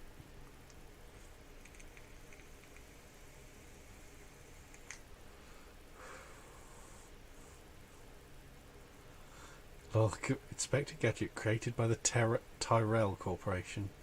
More human than human. Go-Go Gadget airbrush finger. That'd be handy. Sorry, finger lighter. Go Gadget unbend cards. Kabuki Kid love Alien. Alien director cut is superior to the theatrical cut. Yeah, I would agree.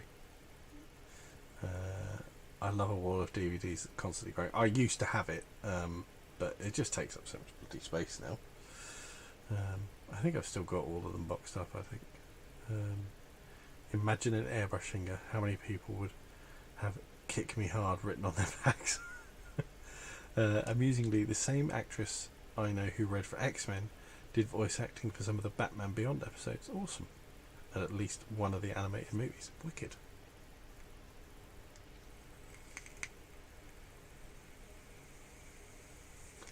By buggery, it's hot here. I don't know how hot it must be in it.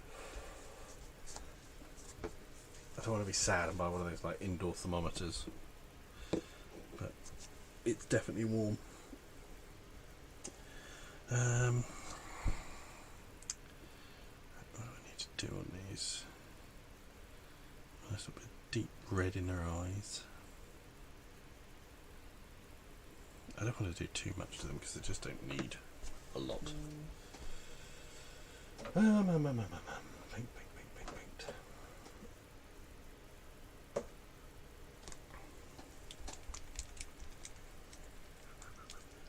Spectre Gadget was made by DIC, so possibly American.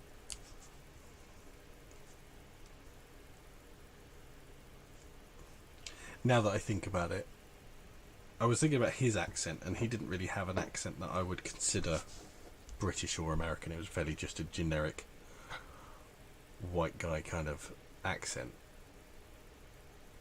But the girl, I want to say she had a very American accent.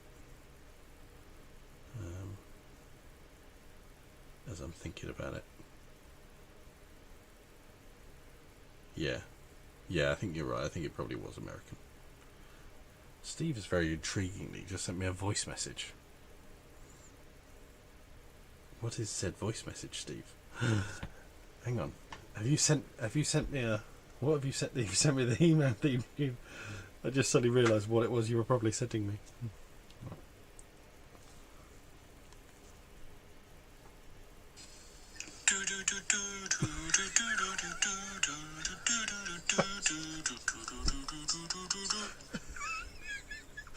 Okay, I kind of assumed, Steve, that you were sending me an actual clip of the tune, not your interpretation, as good as it was. And it has reminded me now. Thank you. Oh dear. There you go. You don't get that on live streams, on other people's live streams. That is where my live streams are unique. Oh dear. Where have I got to? I always assumed Inspector Gadget was American, probably animated in Korea. Why so? Kabuki Kid, is that where like a lot of animation got sort of farmed out to, or I don't know enough about animation history. Kabuki Kid loved Danger Mouse, the British cartoon from my childhood. Yeah, I was Danger Mouse was absolutely one of my favourites. I haven't watched any of the new Danger Mouse actually though. I don't know if that's any good.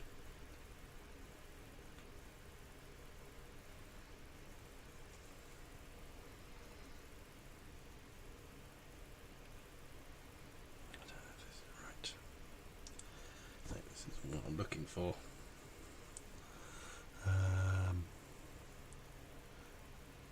Bobby Clark, I'm sure Penny had an American accent. Yeah, she did in my mind now that I'm thinking about it. That was a long time ago and my memory sucks. Danger Mouse was great. I used to stay out till 2 a.m. watching Danger Mouse. Don Adams was Inspector Gadget, same actor who did Maxwell Smart on Get Smart. Was Get Smart the one... Oh no, it's a funny show from the 60s. I don't remember that show then. It doesn't ring a bell at least anyway.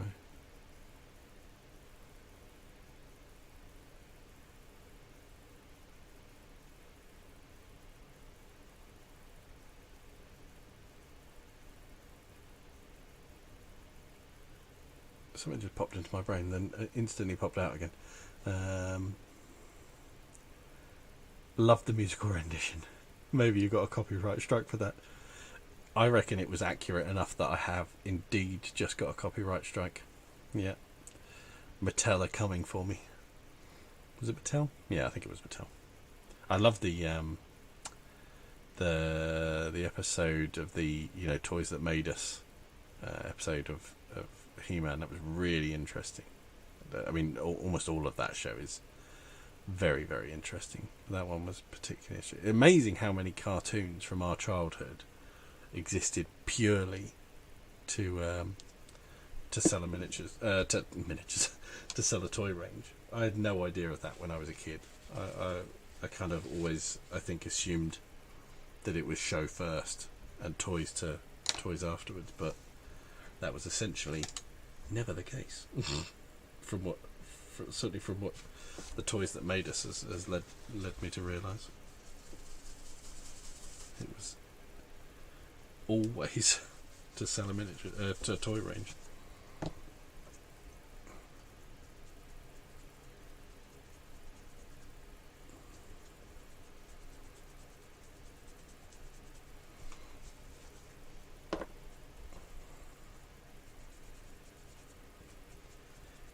Dry brush on these just to see. I don't want to do anything too fancy on them. Just also, I think this is one of those things where you end up getting way more than you use. I'm sure you only have a unit of 5 or 6 of these, but for some reason I have 8. It was one of those Kickstarter things where, like, oh, we've chucked some more miniatures in the box for you. You'll never actually use them, but here you go.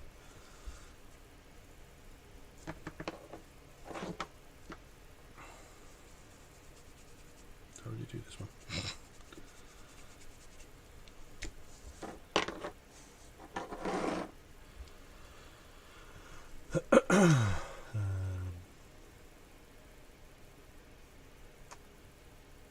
Kabuki Kid, yeah, tons of the animation from the US was done in South Korea. Well, I never knew that. How very interesting. I saw the new Danger Mouse suffers from the same thing as Thunderbirds. I don't. I've not watched any of the new Thunderbirds because I never liked Thunderbirds when I was a kid. Ironically, the only one out of all of those that I liked was definitely the worst one, and that was Stingray. I don't know why I liked it, but I did. I didn't like Captain Scarlet either. Sorry, Steve, because I know you're a big fan of Captain Scarlet. But yeah, it's just something about that show. I just never liked it when I was a kid. It was like I could always see the strings kind of thing. I'm not everybody could see the strings, but it just took me out of it for some reason.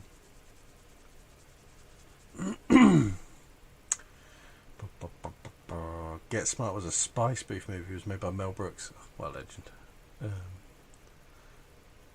They did a movie a while back with Steve Carell. That's what I was thinking when you said Get Smart. I instantly thought about the Steve Carell movie.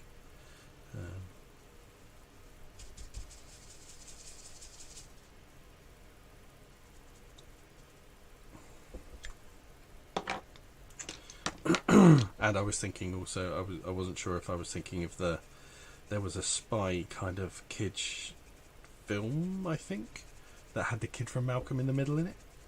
That was also the other thing that kind of came to mind.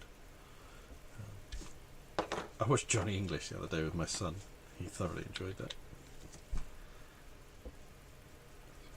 James Bond meets Mr. Bean. It's good fun. It's not Rowan Atkinson's best stuff, but it's still good fun. Bobby Clark. I recall having a Teenage Mutant Hero Turtle. So you could tell you're a Brit because you said hero. They were Teenage Mutant Hero Turtles for us because someone over here said that ninja was too violent a connotation. So in England they were called Teenage Mutant Hero Turtles, not Teenage Mutant Ninja Turtles. Yeah, they print nothing off that. It's weird. I think they are called. They're now called Ninja Turtles. They took that away in the end. What did I get to? Often attacked my sister while screaming cowabunga. I might have had a turtle-held shell backpack for school too. I love Teenage Mutant Ninja Turtles. I never had any of the toys though, but one of my best mates at the time, he had loads of them. He used to love going around his house and playing with them. I met him on Toby Hodgson, his name I haven't thought about for a long time.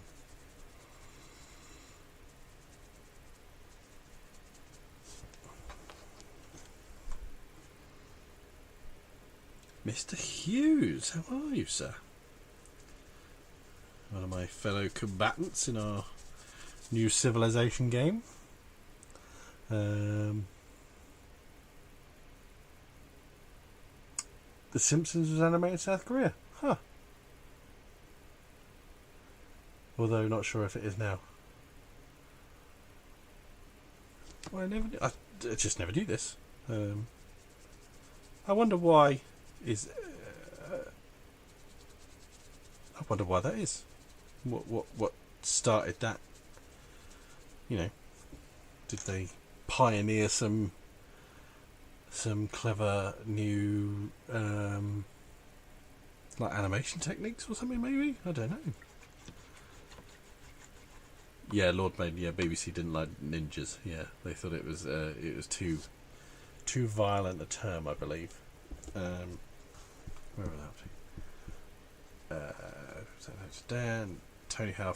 Bloody rivets. Never held my breath for so long. I need to take a breather. Yeah, I don't surprise, mate. How many do you think you've done of the 160 odd that you were planning? Spy Kids, the Robert Rodriguez movie. No, that's not the movie I'm thinking about. God, I hate those movies. They're the ones they did in like 3D and stuff, and Sly Stallone was in one of them. And no, I hate the Spy Kids movie. I get that they're great for kids. My son likes them, but I just can't stand them. Dan Hughes, there's a good documentary on Jerry Anderson's studio in Netflix. Well worth a watch if you like. So yeah, I'll definitely watch that. What's the rivet count up to? Well, yeah, I mean, my brain instantly went to cheap, but then I don't consider South Korea to be like one of the countries over there where you farm stuff out for cheap. I consider South Korea to be quite, you know, I don't see like, you know, sweatshops in South Korea as a thing. Maybe they are. But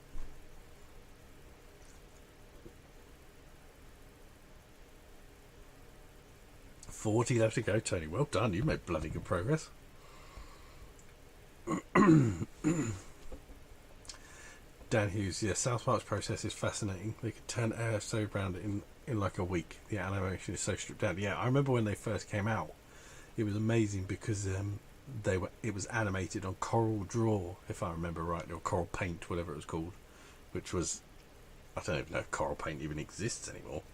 I remember they used to have a hot air balloon was its symbol, and that was completely, you know, it was revolutionary because it was essentially the two guys basically on their own in computers doing it.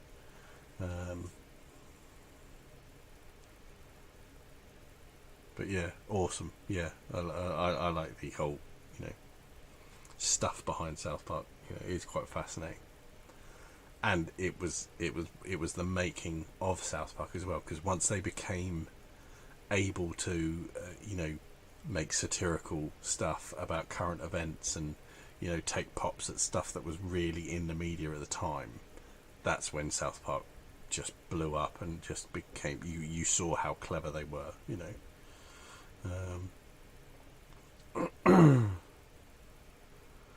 South Korea was probably cheaper in the 80s. Yeah, I mean, yeah, maybe it was. Yes, that probably is why. It's just, it's not.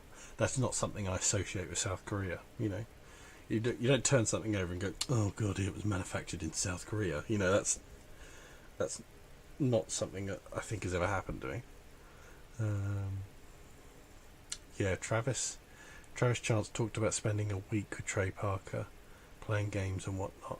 He got to see them make an episode in their studio. They went in a room and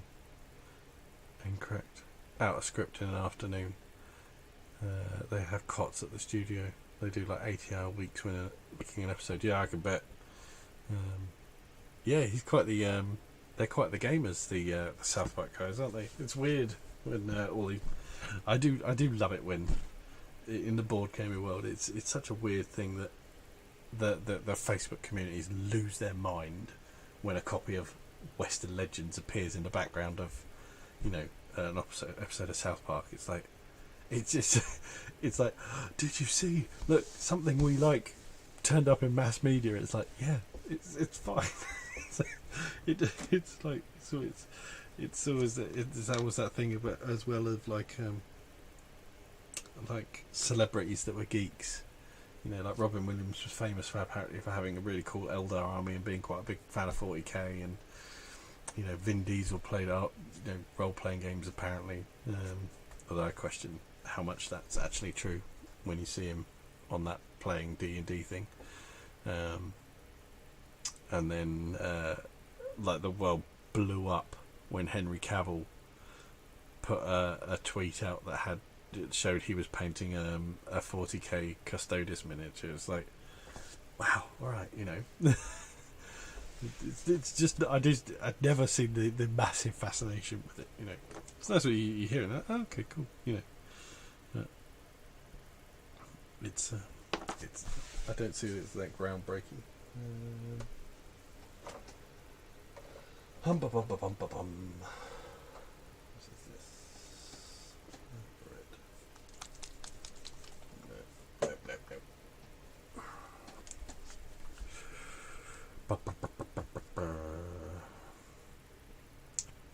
Yeah, I knew one of them was more the gamer than the other, but I think both of them are gamers.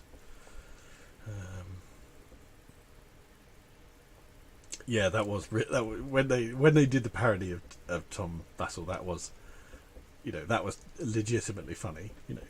Because I don't, Tom being,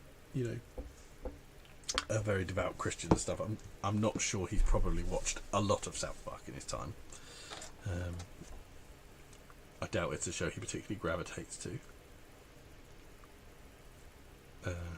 So yeah, it was quite amusing that he appeared. That way, I thought I could see why people kind of really kind of lost it a little bit over that, because that's legitimately bizarre for our hobby, as it were.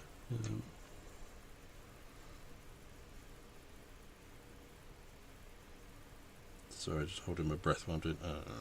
Dear, no. Yeah, that was what I was worried would happen.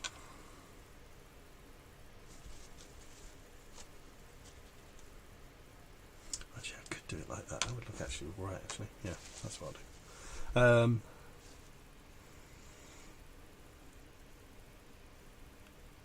Dan Hughes just looked it up, and the Korean studio that does The Simpsons also did Pinky and the Brain, Batman animated series we were talking about, X-Men we were just talking about as well. I loved Pinky and the Brain. Pinky and the Brain, Pinky and the Brain.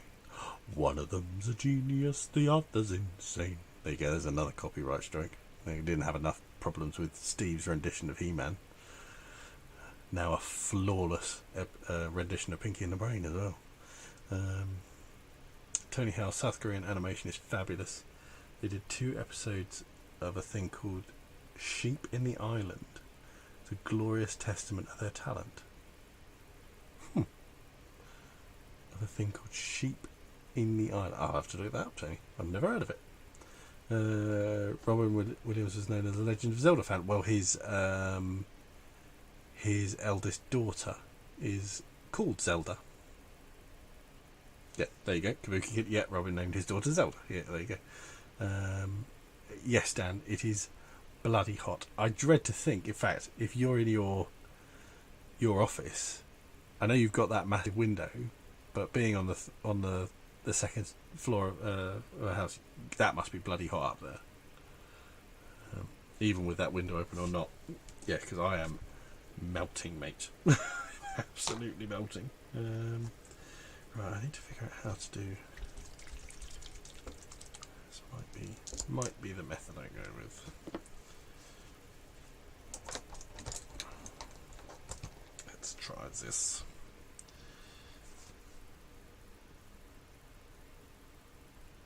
Yeah. That's the ticket.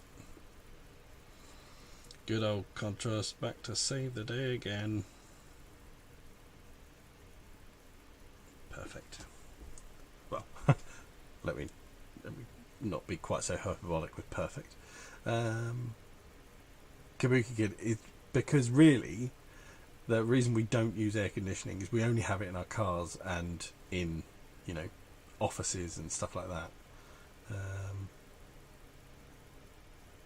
It's just in our houses we just don't need it because we'd only need it for 2 or 3 weeks a year, really. You know, for the most part, it's not necessary for us. It'd be such a waste of time and money.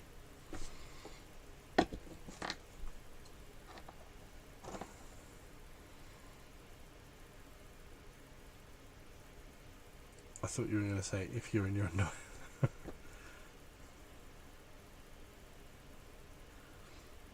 The last thing I need to do is imagine Dan in his underwear. That's just no. Kabuki Kid, how did you end up being the what do you call it? The moderator? Is it the moderator for the Dice Tower videos? I'd love to know your story because I see your tag all of the time, you know, and I've even talked to Z about you, and like you're just this elusive name, you know, this character that nobody knows the story behind. I love it. It's like I want to know your story, but then I don't want to know your story.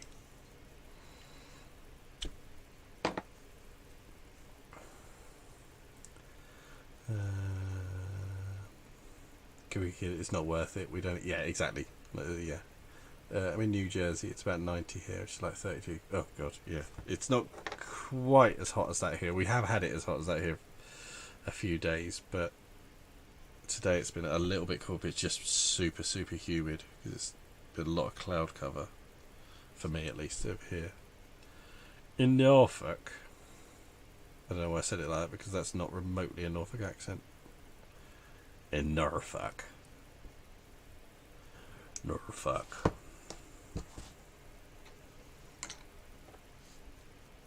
Pelican.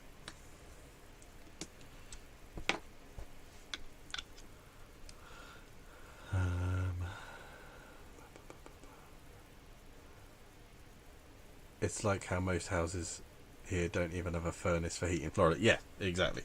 Because they're very rarely ever going to need to actually heat their house. Which is so weird as well. Mind you, that's also another thing. We don't have furnaces. We have boilers that the central heating would come off the same as it would do for our hot water and stuff.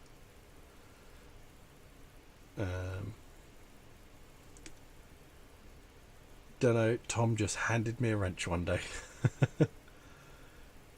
That's cool. Z said he was going to get you on the daily chat, and I was like, "You've got to do it." And he said you didn't sound too interested. And in some ways, I was happy because, like I say, I like the mystery.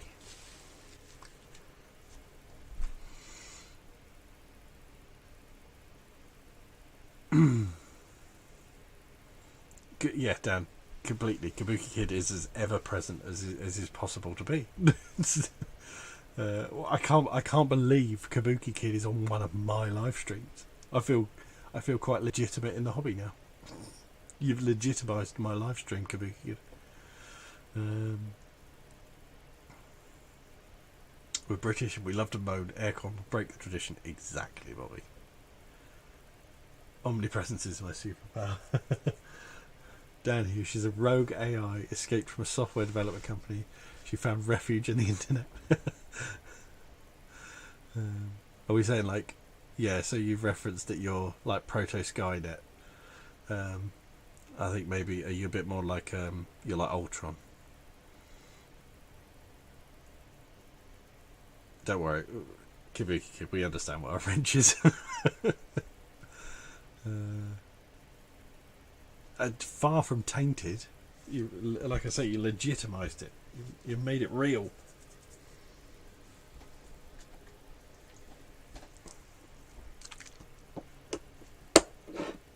Finally realised what I've been doing it all for. I didn't realise it was. I was waiting for Kabuki Kid to come onto my live stream. That's what I was waiting for. That's what I was doing it for.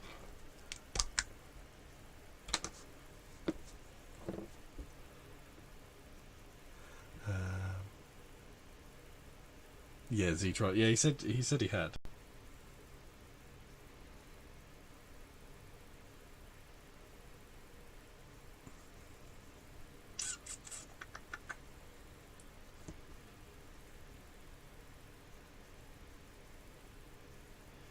Just putting a little bit of splash of nail oil onto this just to darken it back down in a few places. I want them real dark, and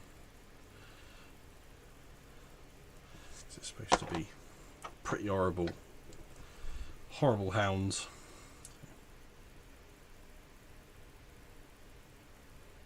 Good old liquid talent.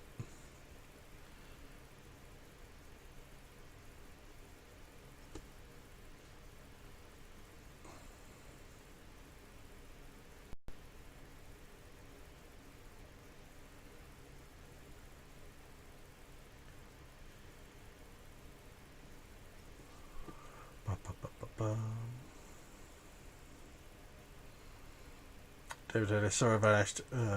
Teething baby, hot and uncomfortable, blah blah blah. Yeah, bless him. I bet Max is suffering. Yeah, luckily Eden's not been. She's been a bit too. You know, she's had her good nights and her bad nights, as it were. The other night, she's been sleeping with like a thinner blanket on. The other night, she was calling for Sarah, and Sarah asked if I'd go in, so I did. And she said she kicked the blanket off, and she said to me, she said, "Blanket on." So I helped put the blanket back on for her. I said, "You're right." And she just turned over and she went, "Go away now." Wow. My daughter has far more sass in her than I am comfortable with. Being told by your 2-year-old daughter at 3 o'clock in the morning to just go away now is not the place that I was expecting to be.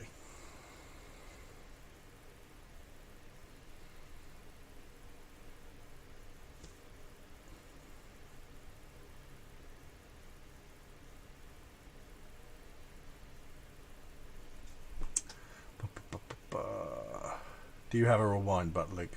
Or was anyone taking notes? You can actually go back onto it, yeah, if you wanted to.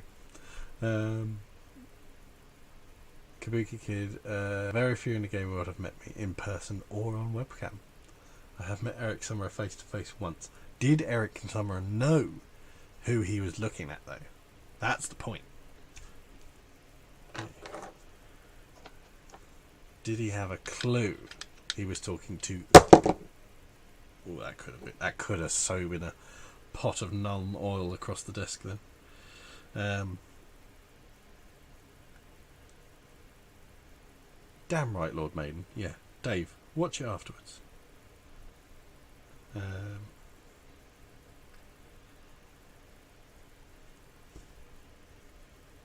I slapped some of the blood for the blood god on my hounds. They really look like flay flesh. Yeah. They I love that blood for the blood god stuff. Such a great effect. Yeah, I might put a little bit on them.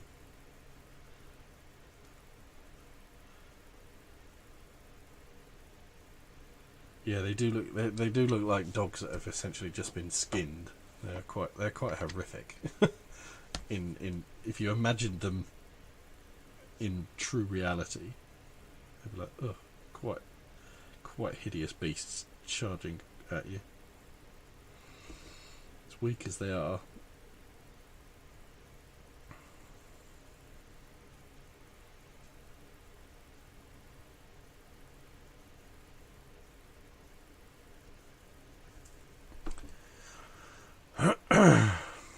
Kabuki, go away. I have no further use for you, father. Yeah, that slightly politer would be nice. Yeah, but that ain't. I know that ain't happening anytime soon. That's the thing, not with the amount of sass my daughter has.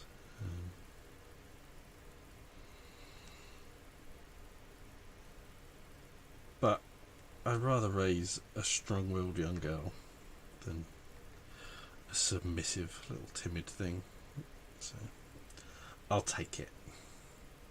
She just every now and then she steps over the line. I put her back in her box, but and I mean that figuratively speaking, obviously, before social services come knocking.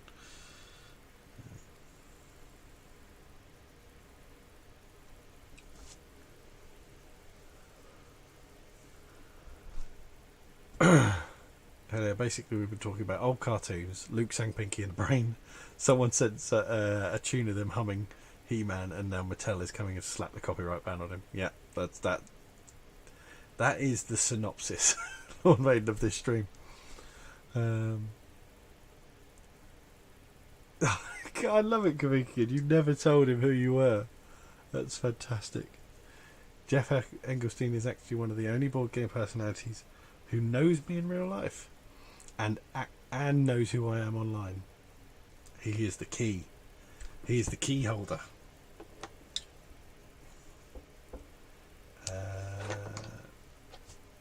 75% of the way through mid-90s Spider-Man, X-Men, and seeing Silver Surfer. Really loving Marvel all of it. Yeah, I need to. I started watching Spider-Man as soon as I got Disney Plus. It was the first thing I turned on. But I need to get back to it because I was enjoying it. I didn't realise how quickly a lot of the episodes moved on, as it were, like different baddies turning up, sort of thing. But I think that was just the influence of more modern TV than my lack of memory, really. But it's still such a great show.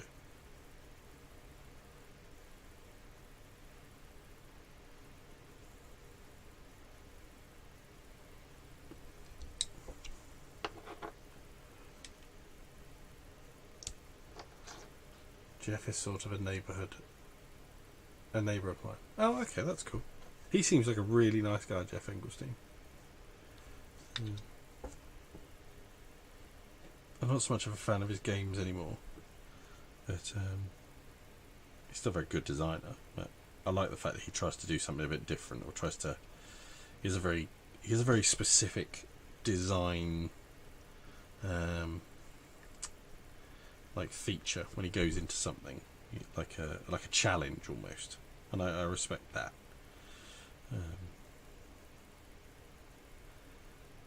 I tend to find I sort of I lose interest in his games after a bit, but I like him. It's stupidly intelligent. He's one of those people who can deliver stats and theories and logic behind stuff that just melts your mind a little bit.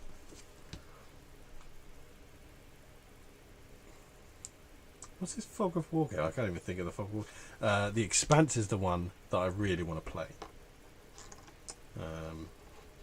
I really, really want to try The Expanse.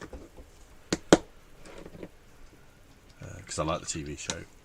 I know it's obviously inspired by Twilight Struggle, which I like as well. So yeah, I'd really like to try that game.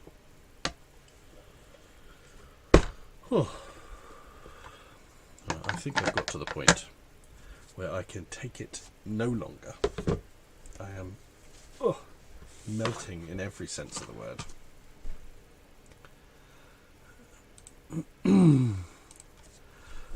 But thank you everybody who's come on. I still don't know why has that moved over. There we go. Move my hammer back, battle axe back over. Yeah, thank you for everybody who's been on. It's been really nice. Thank you, Kabuki Kid, for coming in. It's been brilliant. Thank you, Dan. I think it's the first time I think you've been in the live stream as well. That's awesome. Thank you for obviously all my regulars. Thank you very much. I always appreciate it when you all turn up, and it's brilliant. And my apologies for no stream last week, but I really would have died live on camera. Like I say, I'm away for a chunk of next week from Monday to Thursday, so it definitely won't be one on my Tuesday that I tend to do it. And then I'm actually back doing a couple of shifts at work, which is weird, at the sister restaurant. So I might do one on the Sunday, maybe. Sunday next week. We shall see. But as I say, again, thanks everyone. I really appreciate it. I always appreciate everybody who comes in. It's really nice having a chat with you all, and I like that we very rarely actually talk about miniatures or anything in the hobby. We just talk about whatever. And now I've even the fact I got sent the He-Man rendition by Steve has made my evening. So thank you very much, everybody, and good night. Be safe. All the best. Bye.